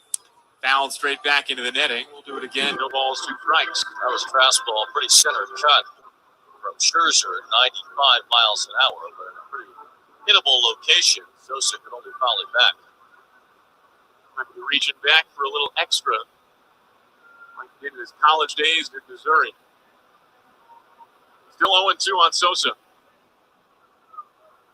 Left leg kick and a pitch. Yes. Swing and a miss. Strike 3. That's 10 strikeouts for Max Scherzer. 10 strikeouts for Max Scherzer. 101 pitches on the night. He is pretty much probably done for the night. Drew Smith will probably get the 8th. But what a pitching performance tonight by both teams. Miles Michaelis and Max Scherzer. Pitching gem all the way through. Absolutely amazing. You don't get a lot of pitchers duels anymore in a game. You saw it with the Red Sox and Rays the other night. But rare. You have 2 great pitcher performances and a pitcher's duel in a game. Very nice to see, guys. Going to the top of the 8th. Mets have the top of the order up. They got to start scoring runs. Last inning right now, they had the bottom of the lineup. Didn't really do nothing again.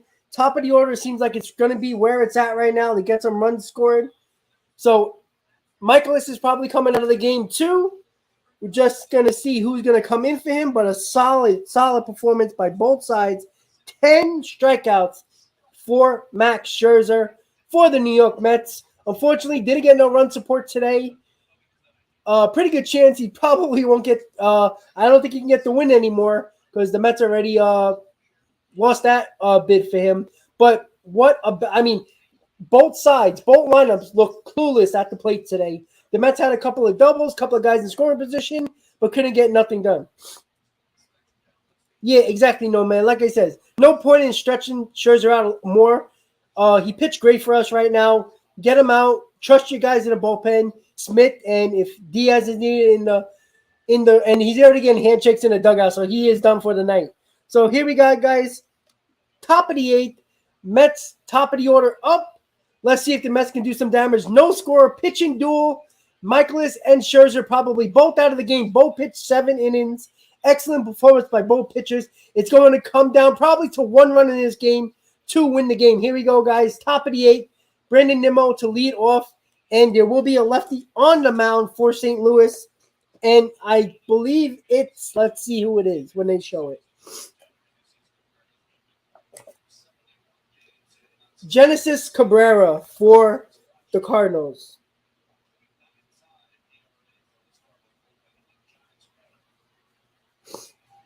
This is the inning right here for the Mets to get it done.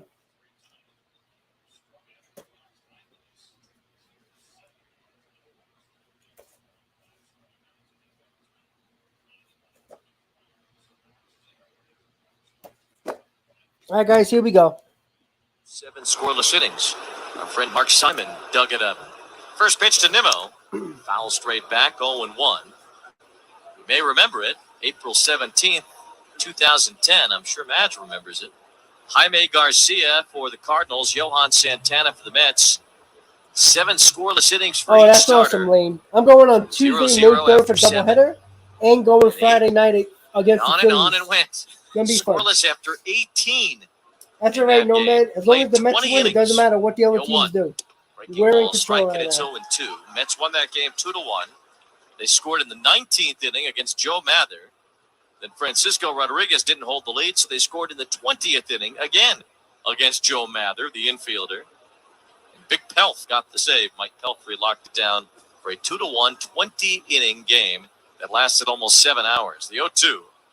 Nimmo takes a little bit outside, ball 1. Cabrera thought that was strike 3, about to hop off the mound, and then he squatted down in disbelief. And Mark Wegner did not call that strike 3. Trevor May is warming up in the bullpen. Interesting choice with that. I don't know if I necessarily like that. 2 strikes, lefty the pitch. I like Drew Smith there a lot. Foul behind home plate, still 1-2. So that game was the last time the Mets and Cardinals each had starters go 7 scoreless innings against each other. Safe to say this one will not go 20 innings tonight with the new extra inning rule. Knock on wood. No game has even gotten close since that rule began in 2020. Hopefully that rule will go away. Ryan Helsley is warming up in the Cardinal bullpen. He's been great for them. Top 2, we don't know nothing yet. Haven't heard any news about the MLB today. Loop toward left, backing up O'Neill, still going. Shy of the warning track, though, he makes the catch. Nimmo was jammed. He got a pretty good amount of it. I'm a little shocked Drew Smith is not warming up. I'm surprised May's coming up right now. Tracks it down. 1 away. I don't know if Drew Smith has a little bit of a Cabrera's only given up 2 hits so far in 5 appearances. Both of those hits were solo homers. And the Mets will take that.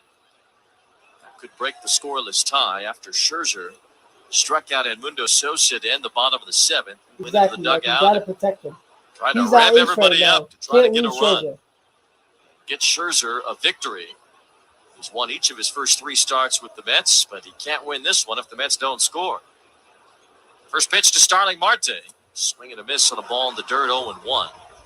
Assuming that Scherzer has thrown his last pitch, he can't lose this game, which means this will be the 23rd consecutive start without a loss for Scherzer. It'll be the longest streak since Walker Buehler had one go 23 in a row over parts of 3 seasons. 0-1.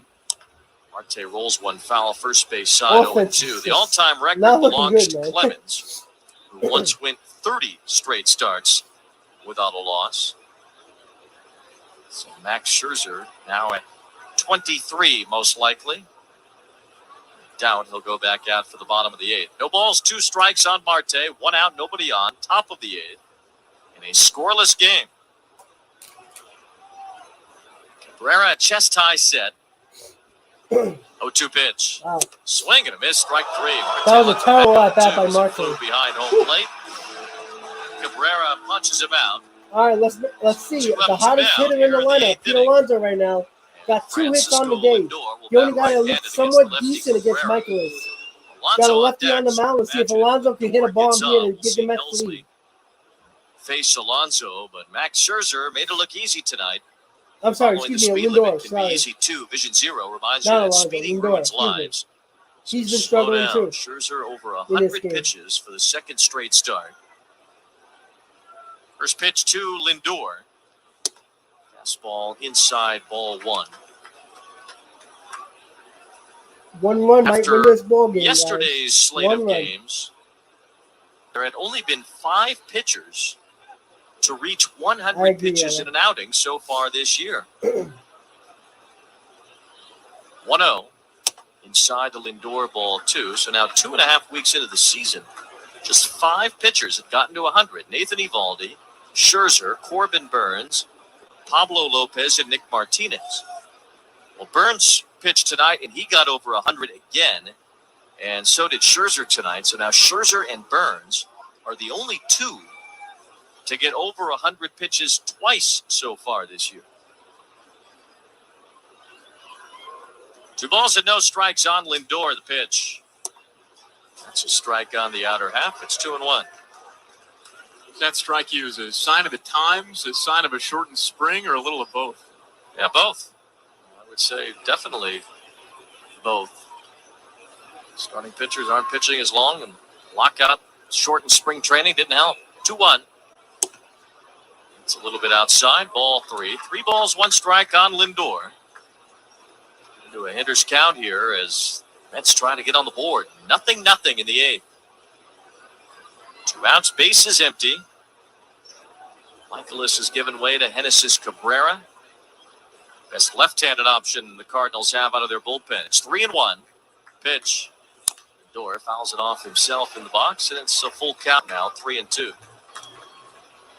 Starting pitchers pitching fewer innings than ever, which, does it even work? Is that something that's even limited pitching injuries over the years? That's highly debatable. 2 out, nobody on. Full count on Lindor. Cabrera's pitch. Lindor pops it up, left side, playable. Arenado jogs in from third, near the bag, and Fairground makes the catch. 3 outs, guys, going to the bottom of the 8th. Still no score, and Mets didn't do nothing in that inning. Oh, Lord.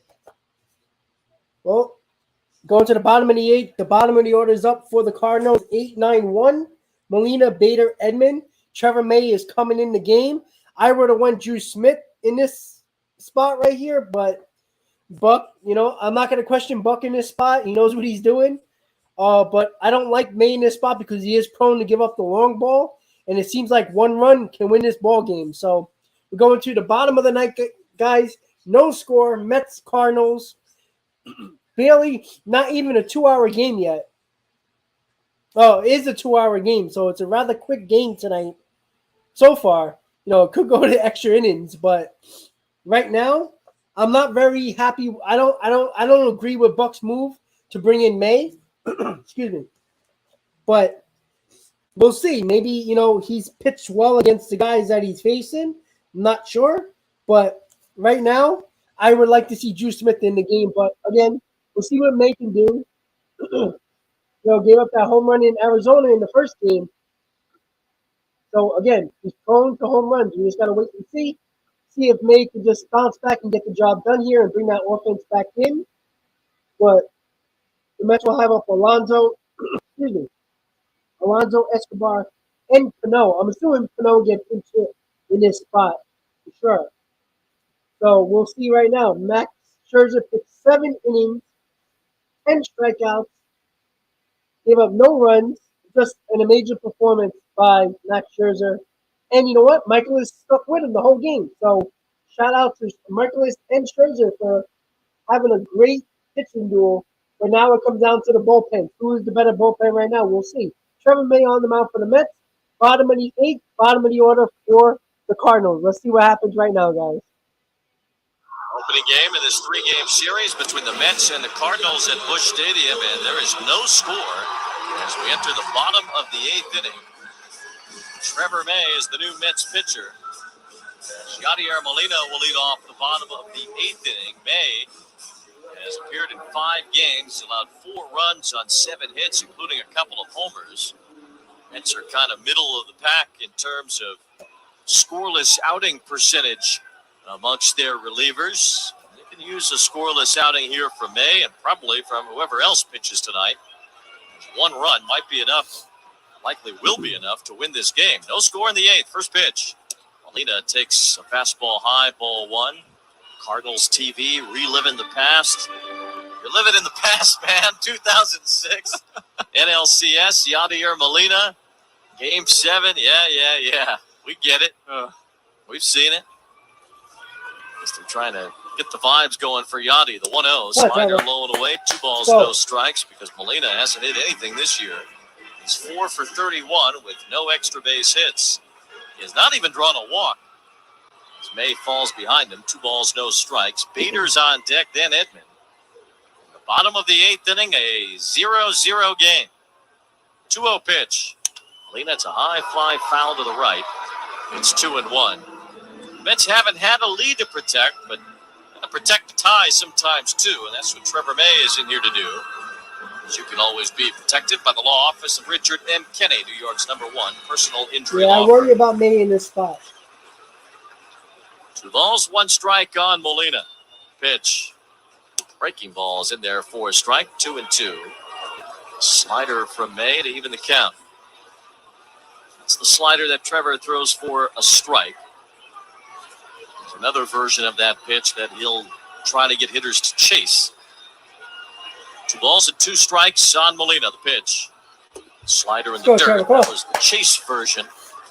But Molina didn't. Now it's a full count. 3 balls, 2 strikes on Yadier Molina. Wonder if they would pinch run for him if he does get on base. There'll be a clogger out there and let him run for himself. We'll see.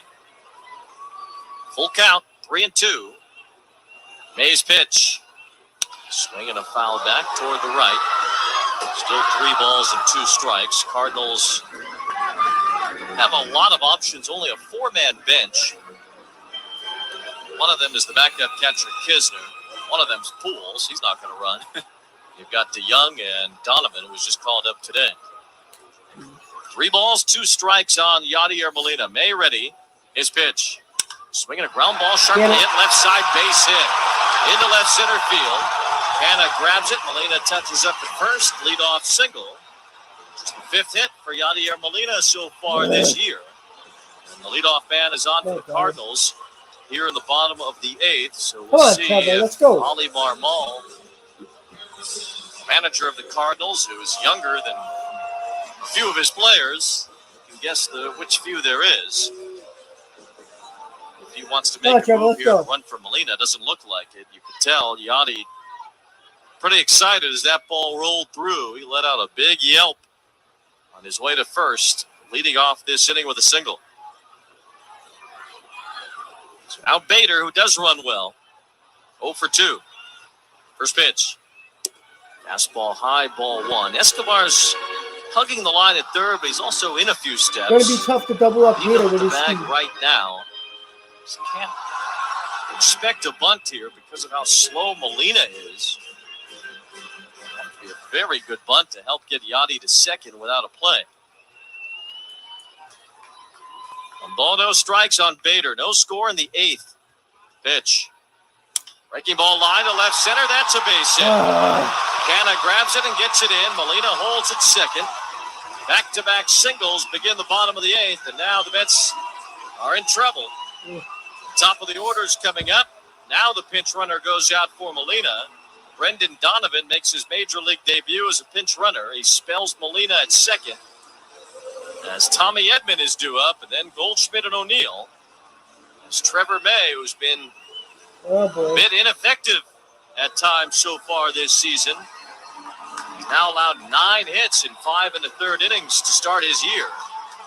I didn't like May in this spot we'll have a starting quick meeting here to discuss a potential bunt off the bat of Edman. Meanwhile, some the of you were Cardinal talking base about runners in the go chat, talk to maybe trying to build up his Warner, confidence the in the third way base in the coach for St. situation. Louis. I guess, but Tommy Edman this year does have a sacrifice bunt. We'll see if the Cardinals call for one here just to try to play for at least 1 run in this inning. Might be all they need. Giovanni Gallegos, their closer, is warming up in the St. Louis bullpen.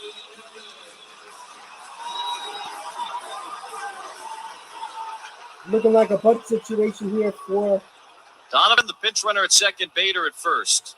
Better speed out there now for the Cardinals. Escobar in on the grass at third. So is Alonso at first. Expecting Edman to bunt. He's already squaring. First pitch. He lets it go by. It's a strike on the outer half. Mets had the wheel play on, so Escobar charged in from third, and Lindor covered third. McNeil covered first with Alonso charging, which leaves second base open.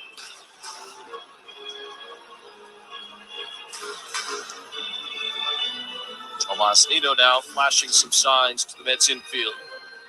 See if they cover the same way on what likely be another bunt attempt here from Edman. No balls, 1 strike, 2 on, nobody out. It's the 8th inning, no score. No balls and 1 strike. Oh. May comes home. Edman pulls the bat back. Hits a tapper back to the mound. Off the glove of May. Fielded by McNeil. Quick throw to first in time to get Tommy Edman. Technically, it was a sac bunt. Fantastic rebound by McNeil. A butcher break play. As that ball was tapped back toward the mound off the glove McNeil made a of nice May. play to get him at first. So And 1 McNeil out, charged second and third. aggressively, fielded Hold it, threw off Goldschmidt balance. at the plate. As Alonso scurried back to first, they got the out. That's as good as a sac bunt.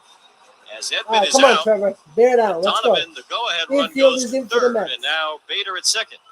That's the second really nice play that Jeff McNeil has made, charging in from where he was playing. Throwing on the run, too. Infield in for the Mets. Goldschmidt's the batter. It looks like the Mets will pitch to Goldschmidt with first base open. Outfield shades to right, first pitch. Fastball outside, ball 1. May throwing that one at 96. We've seen May get up to 97, 98, 99. He said he'd like to hit 100 at some point this year. Just to see if he can. Yeah, walking him would be a no decent strikes, play, infield in, second but, and third, I 1 think out. Buck Joe would be Pitch. worried about Swing and a May's miss. wildness. Good pitch by You know, May, one of walking the the better batter. ones in this inning. That's why I don't think he's walking for Changeup the down and into the right-handed batting Goldschmidt. 1 ball, 1 strike. You could walk Goldschmidt here to set up a double play and a force at any base. Then even if you get by O'Neill, then you have to face Arenado, and that's probably not such a hot idea. 1 ball, 1 strike on Goldschmidt. Pitch. Outside, ball 2.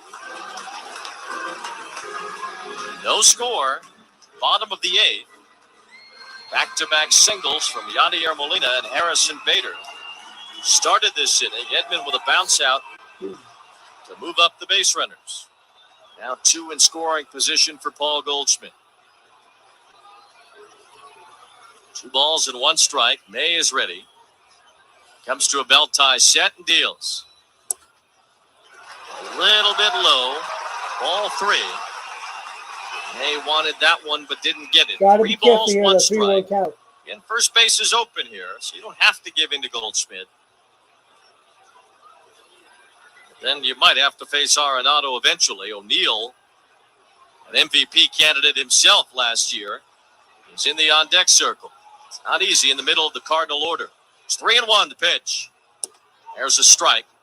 Bottom of the zone from May, a changeup. A full count on Paul Goldschmidt. 3 balls, 2 strikes. That's outfield pretty deep toward right center. Goldschmidt has a lot of power the other way. Nobody else up in the Mets bullpen. This is Trevor May's issue right now. In the bottom of the 8th. Second and third, 1 out, scoreless game. May steps off.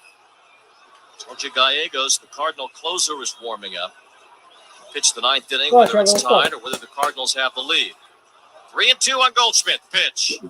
Swinging a foul back. Late swing from Goldschmidt. May went to the fastball after a bunch of changeups. And Goldschmidt was able to fight it off. Some of this crowd of 35,000 plus announced standing. Chilly night here in St. Louis.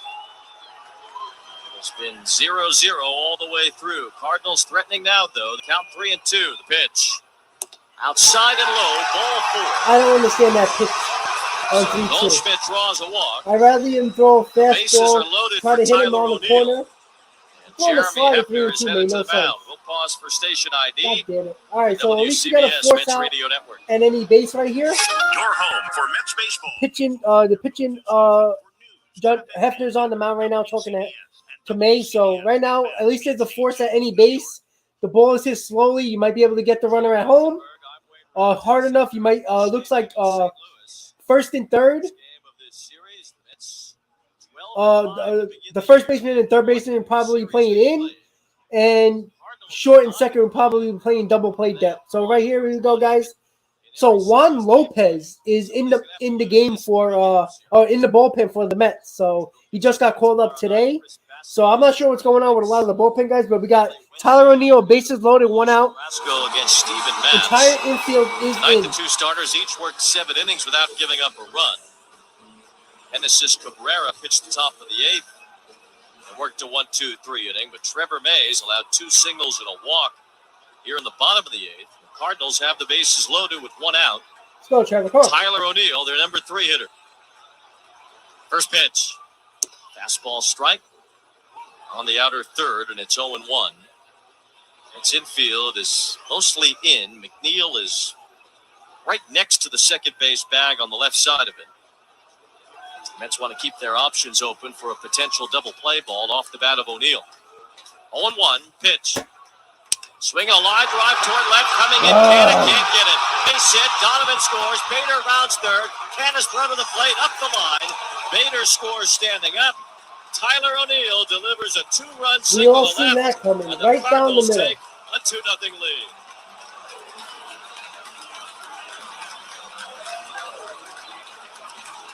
Clean line drive to left off the bat of O'Neill. Brendan Donovan scoring easily from third. Harrison Bader coming around from second. Candace throw up the third base line a bit. Might not have had Bader anyway. As Trevor Mays allowed 2 runs on 3 hits plus a walk here in the 8th. Now he'll have to face Arenado with 2 on, 1 out. Putting in May in this spot, I just don't get it.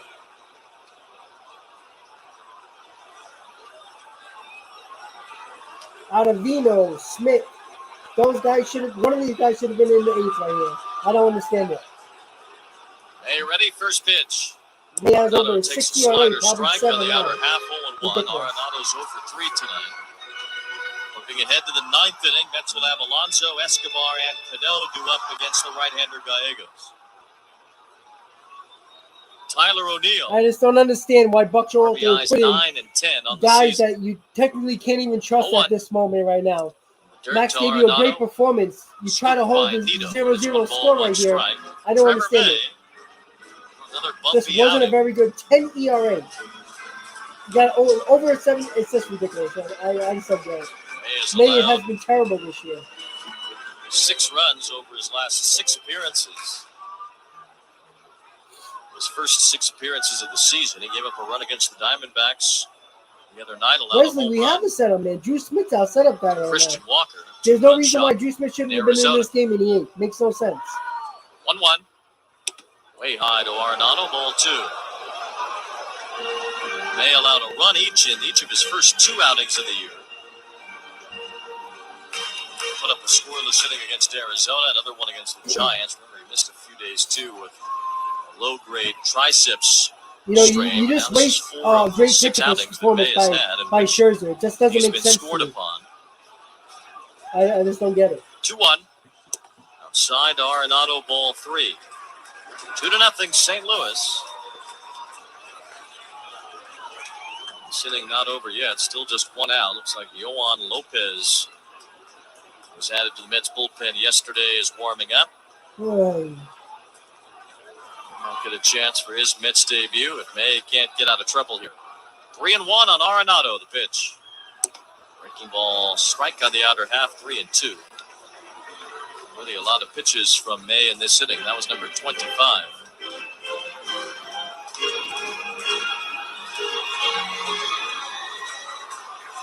May had been getting right-handers out. Righties had only been 1 for 10 against him with that 1 hit, the Walker homer. 3-2. Check swing on a pitch up and in. And he went around, strike 3. First base umpire Alan Porter said that Arenado couldn't hold up as he did break his hands trying to get away from that pitch. That rode high and tight. So May gets a strikeout, 2 down. Now the left-handed batting Corey Dickerson will be the batter. All right, let's see if we can just keep it to 2 here and hope the offense comes around in the night, I guess. Yeah. Its relievers entered the day with a 3.26 ERA overall. So bullpen in general has not been bad. Opponents have only hit 207 against the Mets bullpen to this point. First pitch to Dickerson, swing and a miss on a high fastball, 0-1. But Trevor May has been Bit of a dark spot coming out of the Mets bullpen the early part of this year. It's given up 2 runs in this inning as the Cardinals have the lead. The ball's 1 strike on Corey Dickerson, who's 0 for 3 at the pitch. It's hitting the air to right. Won't carry. Marte moves over to his left, comes in a few steps. He's there. Makes a All right, guys. So we're catch. going to the top of the 9th. Cardinals lead 2-0. I don't understand why Buck Showalter put in Trevor May in that spot. We were just talking about it after Scherzer got out in the 7th. Who is Buck Showalter going to put in? Most said Drew Smith. I was even thinking Ottavino in that spot as well. I don't understand why none of these guys were ready to go. I don't know what it was. Like, I just don't get it. I don't see Trevor May in this spot right now. It makes no sense. It's you can't have a gem of a pitching performance from Scherzer and then put in one of the guys who has struggled this year, not only throwing strikes, but putting runners on. He's walked a lot of batters this year. And one thing about Trevor May, his fastball is straight as an arrow. If you're looking for a fastball, you can hit it. It's just that simple. He has a very straight fastball. As hard as he throws, he has a very straight fastball. And May hasn't been good. He wasn't good last year. He had a couple of moments this year so far where he's been okay. But overall, over a 7 ERA, you just can't put a guy in that situation when Scherzer pitches a gem. Granted, the Mets should have scored some runs in this game. But again, you got a 0-0 tie going into the bottom of the 8th. Put in one of your best relievers. Drew Smith has been one of your best relievers, especially your setup man at this point. You have to keep that to a 0-0 going into the 9th, knowing that the fact that 1 run could win the ball game. Not right now. We have a 2-run deficit. You got Alonso, Escobar, and probably a pinch hitter for Cano against the closer Cardinal and Gallegos.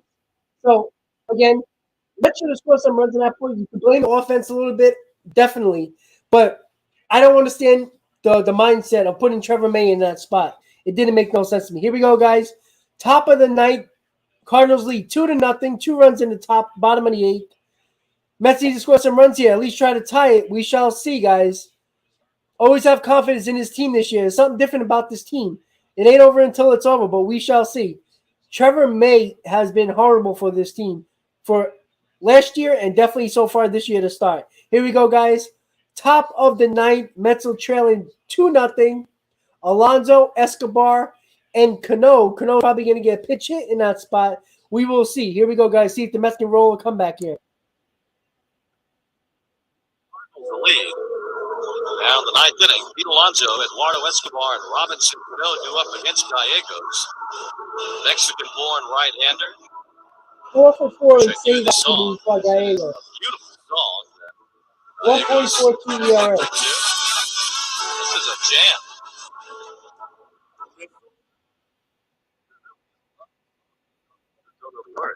All right, guys, here we go. Alonso will lead off tonight. Then we'll get plenty of trumpets when Edwin Diaz enters the game at Citi Field. Those are better trumpets. Those are big trumpets. Those are a different kind of music in general. It's a melodious Mexican tune that Giovanni Gallegos entered to. Andrew Kisner is the new catcher for St. Louis. Molina is pulled for a pinch runner in the bottom of the 8th. Molina's hit that started the 8th inning rally. Here's Alonso. Gallegos ready to go. First pitch from the belt. Fastball hit in the air towards center, shallow. Bader trots over, moves to his left, comes in, makes a two-handed catch. As Bader retires his former college teammate. 1 out. 9th inning, 2-0 St. Louis. Get to see Albert Pujols tonight, at least not yet. Albert is holding court in the Cardinal dugout with Molina and Wainwright. They've gotten the band back together around here. Cardinals hoping to make another run at World Series. Last time they won one when they had number 5 in 2011. First pitch. Escobar takes a strike on the inner half, 0-1. Power Report, sponsored by the Tri-Acura dealers. Well, Power's been absent tonight. Mets haven't scored. Only 1 extra base hit. A double down the left field line by Jeff McNeil. Have not had a runner reach Yeah, third that base in you this can't game. at the first pitch. You gotta try to take a 0-1 work on the Escobar. count a little bit. Maybe get on Pitch. base somehow with a walk. Dirt, one First ball, pitch, one it strike. made no sense. It wasn't a 1-0 game. A Gallegos. home run to tie it. It's a lot of strikeouts. He's 4 for 4 in his save chances this year. They punched out 5 and 6 2/3 innings to this point, but strikeouts are normally part of the deal with Giovanni Gallegos. Big-armed right-hander. He's taken over the closer's role the last couple of years. 1-1. Escobar lines to right center. Base hit. Eduardo Escobar got a pitch up in the zone, drives it toward right center. No, I understand Buck trying to test him. A man on here in the ninth sometimes inning. when One out Max single by Escobar. throws a great game, Brings Robinson Cano to the plate, they're really going to representing let the tie Robinson run. Cano hit. Well, Escobar said this past weekend in Arizona that he thinks one of the secrets to winning teams Robinson is Cano was hitting, guys. rebounding and coming back from bad I don't even know how moments, they and defend that that could one. include I don't get giving it. up 2 runs in the bottom of the 8th. There's even nothing to though test here. Cano it's not can't hit. Watch, he'll probably hit a 2-1 homer now. from And the chop offensive everybody. perspective, their fault, but coming back as a team from something like that is something that creates a winning team. Let's see if the Mets can handle that here in the ninth against Gallegos. 1 out single from Escobar. Oy. Now it's Cano representing the Well, tie let's see run. if 2-0 Cano St. can pull off a Louis, top of miracle the here. ninth. Gallegos sets above the belt. His pitch. In the dirt, ball 1 to Cano. Gallegos took Has over hit the 3 closer's balls role really soft last today. season from Alex Reyes. I don't know. St. Louis just couldn't handle Reyes' wildness late in games, especially in the ninth inning. So Gallegos, who is a strike thrower, took over that spot. It's his now. Reyes starting this year on the injured list. 1 ball, no strikes on Cano. 1 out, 1 on, ninth inning. Mets are down 2-0. Pitch. Cano swings and misses on a ball in the dirt. 1 ball, 1 strike on Robbie. Mentioned earlier that he's been chasing pitches a lot more than typical for him, and he went after a fastball that sunk out of the zone. Ball, 1 strike on Cano.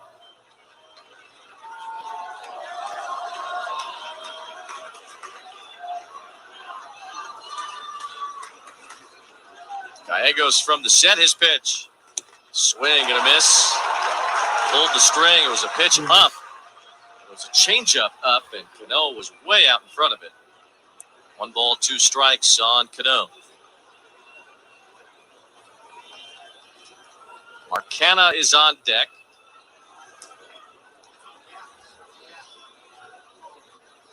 Come on, Robinson. Gallegos stares in, gets the sign from Kisner. He's ready. 1 ball, 2 strikes.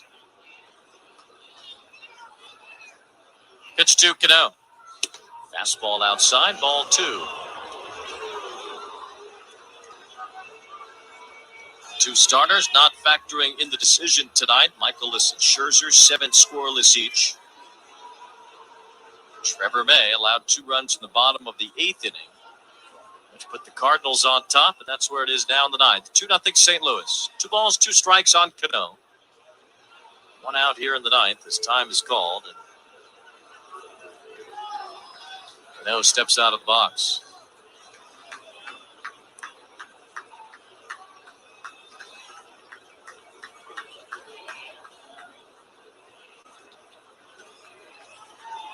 Two balls, 2 strikes. Gallegos a long look in. Now the pitch. Swinging a high fly ball toward the left field corner. O'Neill moving to his right with room. Shy of the foul line. Makes Well, the at least catch. he put the bat on the ball. He hit that kind of hard, No, but it flies was an out. easy fly ball on the left. Escobar Yeah, I goes don't back understand why you don't first. pitch it in Now that 2 spot. down here in the top Makes of the no ninth. sense. Mark Cannon will be the batter. I just don't get it. We got Dominic Smith and J.D. Davis to pitch it in that spot. To pitch it Dominic Smith with no issue. I don't get it. Canna has only faced Gallegos twice. He's 0 for 2. Nobody on the Mets active roster actually had a hit against Gallegos until Escobar's with 1 out in this inning. Escobar's at first with 2 down. Canna's been on base twice tonight, but he's 0 for 1. 2-0 Cardinals, 9th inning. Gallegos ready to go with the first pitch to Canna. Escobar's running. Canna takes a strike on a front door slider. And it's 0-1. Defensive indifference putting Escobar at second. As Jake mentioned earlier, Canna has been held without an extra base hit. It'd be nice if Vermont caught his first home run right now, right? Plate appearances with the Mets. No time like the present to come up with number one. It's the tying run here in the ninth inning. Cardinals 2, Mets nothing. Outfield straight away. Infield pulled a bit to the left for Mark Canna, right-handed batter against the righty Gallegos. Escobar at second now with 2 down. No balls, 1 strike on Canna, the pitch. Swing and miss. Slider down and away. So much downward movement with that pitch. This looks like it could be a splitter. It's no balls and 2 strikes on Canna. Cardinals playing in just their 5th home game. Trying to win for the 4th time in front of their home fans here at Busch Stadium. No balls, 2 strikes, 2 outs. 9th inning, 2-0 St. Louis. Belt tie set from Gallegos, 0-2 on Canna, and Gallegos steps on. Second game of this series tomorrow night, another 7:45 Eastern Time first pitch. Jordan Hicks will be on a pitch count tomorrow. We'll start for St. Louis. Chris Bassett will pitch for the Mets.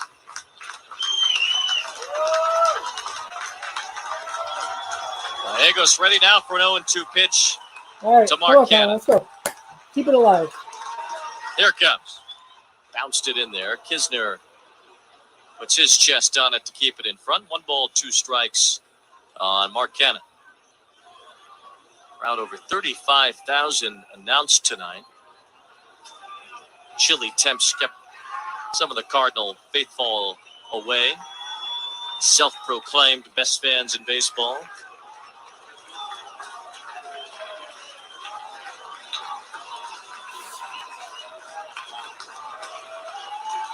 One ball and 2 strikes on Canna. Gallegos ready to go with a 1-2 pitch. Escobar, the runner at second with 2 down. Here it comes. Again, a breaking ball in the dirt. Canna laid off, so it's 2-2. Canna usually works a long at bat. Doesn't expand his strike zone that much. The 0-2 slider really bounced. This one a little bit more hittable, but Canna laid off, and now it's 2 balls, 2 strikes. Jeff McNeil would bat next if Canna can keep this game alive. It's 2-0 St. Louis in the top of the 9th.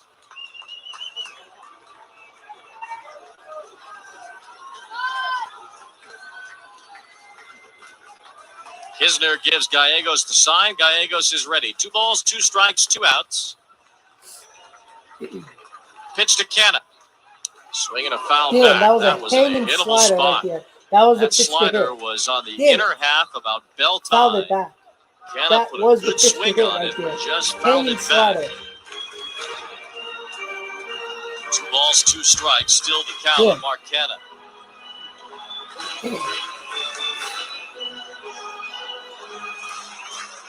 All right. Damn it. That was the pitch to hit right there for Canna. Hanging slider.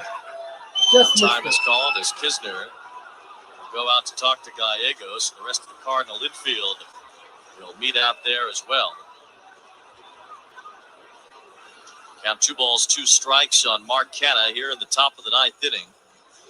Giovanni Gallegos. Canna's fighting in this at bat, but just missed the pitch to crush. Not giving up a run in 13 and a third consecutive innings. Top of the night, man on second, Friday. 2 outs.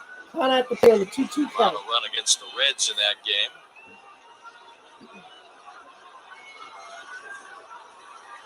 Picked up his 4th save then. He's trying to get his 5th save now. 2-0 St. Louis, top of the 9th, 2 outs. Eduardo Escobar at second. Count on Canna, 2 balls and 2 strikes.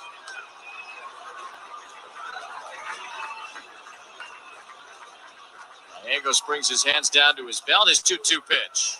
Slider bounced in there. Ball 3. 3-2 count. Let's go. Now Canna has come back from an 0-2 count to make it 3-2.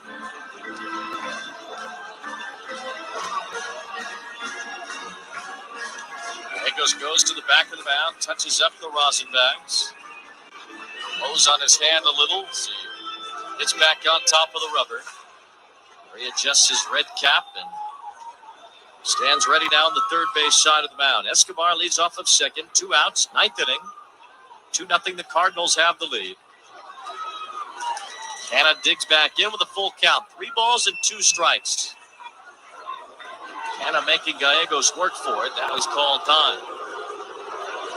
A lot of cat and mouse here between Mark Canna and Giovanni Gallegos. Game at the plate right here. The Cardinals up by a pair. And Canna represents the tying run. Pretty much all sliders in this at-bat from Gallegos. Every pitch in this at-bat has been a slider. See what happens here on 3 balls and 2 strikes. 2 outs. 9th inning. Mets down by 2. Gallegos is 3-2. Swinging a liner toward third. Arenado fields on 1 hop. Off balance throw across the diamond. 2 Throws it away. Here we go. We're still alive, guys. We're still alive. Arenado made an error. Holy Christ. Retrieves the baseball. Wow. And a rare That was error not by expected. Nolan Arenado has kept this game alive. Wow. That is an unexpected It error is now from 2-1 Nolan Arenado in right favor there. of St. Off Louis. balance throw, but he usually makes those. No RBI for Canna as Escobar scores All on right, the guys. air. Mets are still alive here. Now the 2-1 ball tying game. run is on. Travis Jankowski will pinch run Travis for Canna. Jankowski pitch hitting for As Tomas Arenado gives Nido. the Mets an Excuse me. invitation to Jeff stay in McNeil this is at game. the plate right now. Arenado Jankowski's charging in on it. He actually double clutched. On deck circle. Almost like Oh, he was excuse me. I'm maybe sorry about worried that, guys. about throwing it Jankowski through is Giovanni pitch running Gallegos and wanted to make sure he got for it over Canna him right and had a now. little bit more Jeff loft on it. McNeil at the plate. Whatever the Mets case losing may be, 2-1, 2 outs. That's a 9-time Top of the ninth. rubber making an error on what would have been the final out of the game. Unexpected error by Arenado. Did Here we give go, Canna guys. a base hit. Let's go, Jeff. The error on Arenado scoring Escobar. So Canna does get an infield hit to his credit. Really a play that Hit a ball into the ruled an gap error all right the here. way. And now Jeff Possibility McNeil Jankowski can score that run. represents the go-ahead run. Jankowski running for Canna at first, the tying run. 2-1 Cardinals. Come on, Jeff. Throw to first. Jankowski back standing up. I know that Jankowski will try to take off here in this spot. Mets want their base runners to be aggressive. Buck Showalter says he doesn't like to get in the way of that. Doesn't want them to hesitate. I agree, Luck, though, guys. Stop their aggressiveness As on soon the as he hit bases. that ground ball, I'm like, oh, Arenado got it. See if Jankowski But might be a lucky gets error going for here. us right He's here. the tying run at first But with Jeff 2 McNeil's outs in gotta the get it 9th done inning. right here. Let's Pitch go. to McNeil. Fastball strike. Over the inner half, and it's 0-1. Opponents have stolen 22 times in 33 chances against Kisner. 20 out of 26 dating back to last year, including 3 out of 4 this year. Base runners have been successful for the most part against Kisner. Probably not worth the risk here with 2 outs and the tying run at first. We'll see. It's Jankowski at first. 0-1 on McNeil. The pitch. Swinging a liner toward right to Run, base hit. run. Jankowski's on his horse heading for third. Go. The right fielder Carlson grabs it near the line. Holding him up at Jankowski third. held at third. McNeil Second and goes third, to 2 second outs. with a double. And the Mets have God runners damn on it. second and third. Let's go. The top of the ninth. Down 2-1. If that right fielder would have bobbled the Dominic ball, he might have Smith sent will Jankowski. come off the bench to bat for Tomas Nido. Oh, The Mets had only had one Come extra on, base hit Brandon. all I mean, game, excuse and it me, was Tomas Jeff Nido, excuse McNeil me. who doubled down the left field line back in the 5th. Now the second extra base hit, also from McNeil, goes down the right field line. And it's not just the potential tying run that's in scoring position, but the potential go-ahead run, too. you got to pitch it for Nido Mike here. Maddox is headed to the mound to talk to Gallegos here. As the Cardinals face a 2-out treble by the Mets. Now remember, the Mets lead the major leagues in 2-out runs. They're hitting with 2 outs and runners in scoring position this year. You know More what? than They should have 150 sent points better Jankowski than here. where they left it last year. He might have made it. And with 2 out of the 9th inning here, Mets given an open invitation by Nolan So Arenado. Tomasino is hitting in this spot? Are they crazy? Ball that was bounced along the third base line by Canna. Arenado making a backhand and off-balance throw to Dominic first that Smith he's pitch made hitting. Here we go. thousands of times Base hit in here his ties the career. game. Possible go ahead run. Eight-time gold glove one Big over spot. Goldschmidt's head. Watch out for the wild given an pitch. infield hit. It allowed Escobar to score. And then Jeff McNeil doubling down the right field line, pushing Jankowski to third. Carlson had that ball in front of him the whole time. There was really no chance for Jankowski to make it all the way around. Now it's Dominic Smith pinch hitting for Tomas Nido with 2 out in the top of the 9th inning. Cardinals 2, Come on, Mets Dom. 1.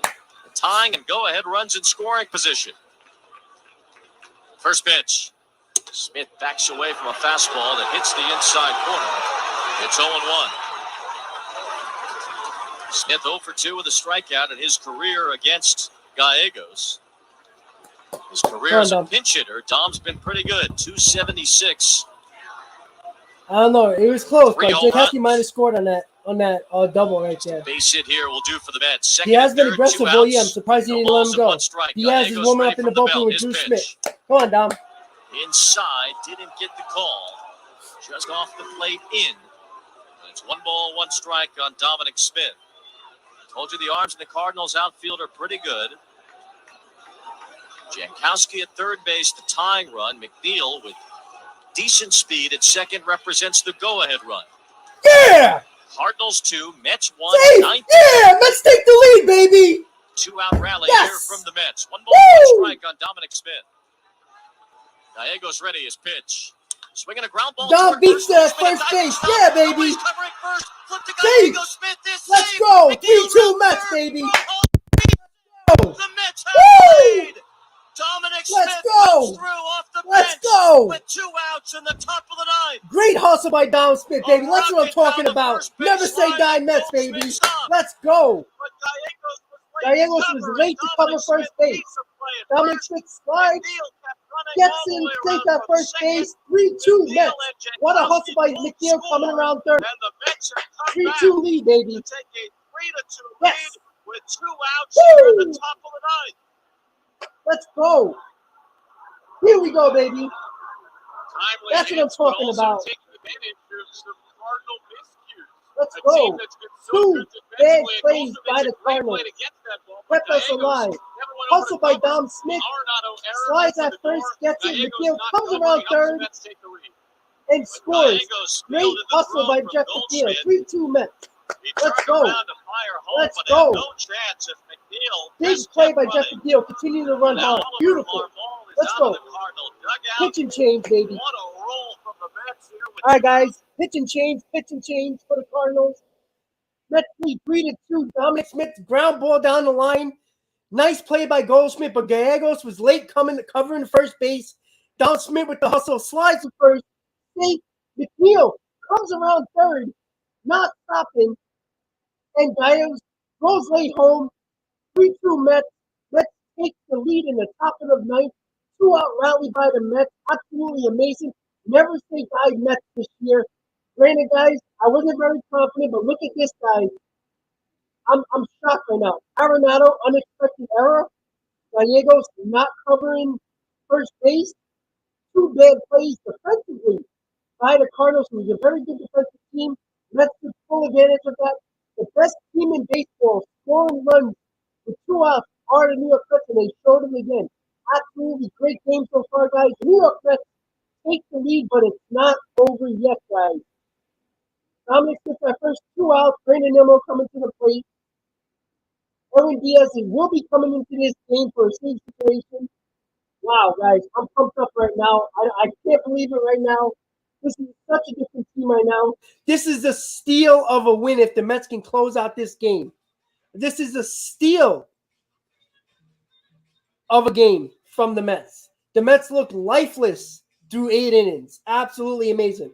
Absolutely great, guys. Woo! Let's go. Keep it going. Wow. Listen, never say die Mets, guys. Amazing. You know what? Great hustle. Let's give it up for Dominic Smith right there. That's a great hustle. You know, he could have easily dogged it down the first baseline, thinking, you know, hey, it's a nice play down the line. It was hit pretty hard. So, but Gallegos didn't get down to first base. He was late getting to first base, cost him the out right there in the game. Good hustle by Dom, but also give credit for Jeff McNeil running hard around third base from second. And Brandon Nimmo hits a long fly ball deep to right field. Arenado, though, made a bad throw over the head of Paul Gold. It's a home run. And the Mets, 2-run homer by Brandon Nimmo, baby. It came late from the commercial. Let's go. 5-2 Mets. Yeah. Woo! Let's go. 5-run ninth inning by the Mets. Awesome offensive ninth inning. Let's go. Let's go. Woo! 5-2 Mets. Great pitch swing. Nimmo with a 2-run bomb down the line. Let's go. Let's go. Let's go. Woo! What a comeback, baby. Let's go. That's what I'm talking about. That's how you come back. Clutch hitting, all on 2 outs. All on 2 outs, guys. Right down the line, right between the foul pole, right close to the foul pole. 5-2 Mets. Let's go. Let's go. Wow. Sponsored by Sloman Home Security. Call 1-800-ALARM. Listen, I think everybody's shocked right now. Mets fans, Cardinals fans. Wow. Professional installation. 1-1. Swinging a miss on the changeup. It's 1-2. All right, guys. And it really all starts with that at bat for Mark Canha. Wow. Behind 0-2, takes 2 balls in the dirt, fouls off another, takes a 3rd ball in the dirt, and then winds up putting the ball in play, making something happen. With Diaz up in the Mets bullpen as McFarland delivers strike 3 call. All right, guys, so here we go. Bottom of the ninth, the Mets scored 5 runs in the ninth, take the lead with 2 outs. Canha, let's give credit to Mark Canha for that great at-bat to keep the game alive. Then, bases here, walks here, just again and again and again. Give credit on that Dominic Smith play. For the hustle from Dom Smith. The score that Gallegos was late to the bag, beat it out. That was the run scored. And then here comes McNeil rushing around third base and scores the go-ahead run. And then first pitch, Brandon Nimmo from McFarland takes him deep to right field down the line. 2-run homer, 5-2 lead, 5 runs from the Mets in the ninth. The never say die Mets came back again. They just fought their way to a lead. Not over yet. Diaz is coming in for a 3-run lead for a save situation. Amazing, guys. This is a team that doesn't have any quitting. They're absolutely amazing. They look dead for 8 innings. Absolutely amazing, guys. Look, they needed this offensive to pull up a little bit because, listen, the Arenado error, which was unexpected, it was a ground ball. It wasn't an easy play, but Arenado makes that 9 out of 10 times. Hey, Paul Goldschmidt made a nice play down the line. Gallegos late to the bag. Can't complain there. But you know what? The Mets continued with the 2 outs, getting the hits. Mets best team in baseball with 2 outs and runners in scoring position and getting runs in. Exactly what the Mets kept on doing. Clutch hits from this New York Mets team. Not surprised, but it looked like a done deal in this game, guys. But here we go. Here we go, guys. Going to the bottom of the ninth. Jankowski playing left field. Dominic Smith at first base. Nimmo in center. McCann's catching. Diaz, 5-2 lead for the Mets. See if the Mets can close it out and get a come from behind win. Let's go, Mets, baby. Here we go. As Mark Canha battled back from an 0-2 count to 3-2 against Giovanni Gallegos. And bounced the ball to third. The Nolan Arenado fielded, threw off balance, and threw too high to first. Wow. Let's go, Edwin. Which kept the inning going, and the Mets busted the door down from there. First pitch Edwin Diaz blows a fastball by Dylan Carlson. The key here for It's Diaz, 0-1. don't walk guys. Now for Trevor Let May, them beat two you with runs their from the bat. bottom of the 8th. He's in line for the win. Can't put runners on in this spot. Out. Carlson, Sosa, and Kisner due up in the bottom of the 9th inning for the Cardinals. Pitch down and in. Carlson backs out of the way. 1 ball, 1 strike. Mets have Travis Jankowski staying in left field after he ran for Canna. James McCann is the new catcher. Dominic Smith came on as a pinch hitter and delivered a huge pinch hit. Pitch. Carlson swings through a high fastball, 1-2. 2-run single from Dominic Smith brought home Jankowski and McNeil. And Brandon Nimmo obliterated a 2-run homer down the right field line for some insurance. That's covered all their bases in the top of the 9th inning. Now the 1-2. Swing and a pop-up. Left side, playable for Escobar. Should be a can call for On Escobar. the infield, Escobar is One out. He makes the catch. There we go. 1 out. Throw strikes. Here That's in all you the got to do. bottom Let of him the beat ninth you with the bat. As the Mets carry a 5-2 lead against the Cardinals. All the runs at the top of the 9th were earned because they didn't give a straight error to Arenado. They gave McCann, or rather they gave Canna, an infield hit and then the error. So all the runs that Gallegos gave up, 4 in total, are earned and charged to him. Woo! 1 run to McFarland. First pitch to Diaz Armando is feeling Sosa. it tonight. Diaz delivers a strike, and it's 0-1. Mets were shut out through 8 2/3 innings. He's found some offensive fire out of seemingly nowhere. The 0-1. Swing and a miss. Strike 2. McCann is catching. Remember, they pitched it Dominic Smith for Diaz blew a save in Arizona the other night. Trying to redeem himself today and pick up his second save of the year. 0-2. It was a tough play. Arenado makes that play. Swinging a foul to the right. All right, 0-2 pitch. Here we go. On Edmundo Sosa. Kisner on deck. Bottom of the 9th. And scored 5 2-out runs in the 9th inning to take a 5-2 lead. This game was scoreless until the bottom of the 8th. No balls, 2 strikes. The pitch. Swing and a liner toward the right field line. Smith, who's now at first, chasing after it. It's a foul ball. Put him away. One other defensive change the Mets made, leaving in Dominic Smith to play first base. So McCann will hit in Alonso's spot if there is a 10th inning. The Mets certainly hoping there is not, as they have a 3-run lead. Pitch. What a slider by Diaz to strike out Sosa. 2 outs. Wipes out Sosa with the slider. Diaz is on his game today. Everything's working for him. 1 more, baby. Let's go. Remember, the Mets started their rally with 2 outs, so they got to be careful here. And now it's the Cardinals down to their final out. Let's go, Diaz. Let's go, Edwin. 2 outs, bases empty in the 9th inning as the Mets have a 5-2 lead. No walks here. Kisner batting for the first time tonight. He's at .318 to start the year. Been the better offensive option over Molina so far among Cardinal catchers. First pitch. Kisner takes high, ball 1. Come on, Edwin. Jake was just saying about the conversation he had with Eduardo Escobar.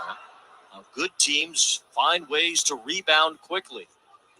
You can't rebound any quicker than the Mets did tonight, giving up 2 runs in the 8th and then scoring 5 in the 9th. 1-0. Keisner is up for outside ball 2. As far as the catcher. Early season victories go, if the Mets maintain this one, it'll be one of those types of victories that if the Mets do have just throw strikes here. This guy cannot beat you here. You will look back on as one of the you don't want to put men on and make it interesting. For the 2022 Mets. 2-0. In there for a strike to Kisner. 2 balls, 1 strike. 5-2. Come on, Edwin. Let's go. Don't start walking these guys. This game seemed all but lost.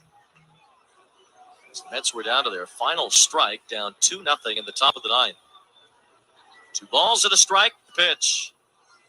High and tight as Kisner backs away. Ball Can't put 3. these guys on. Throw the ball down the middle. Let him hit it. Got to get that 27th out, as the Cardinals learned in the top of this inning. Harrison Bader is on deck, then Tommy Edman. Should this inning continue beyond Kisner.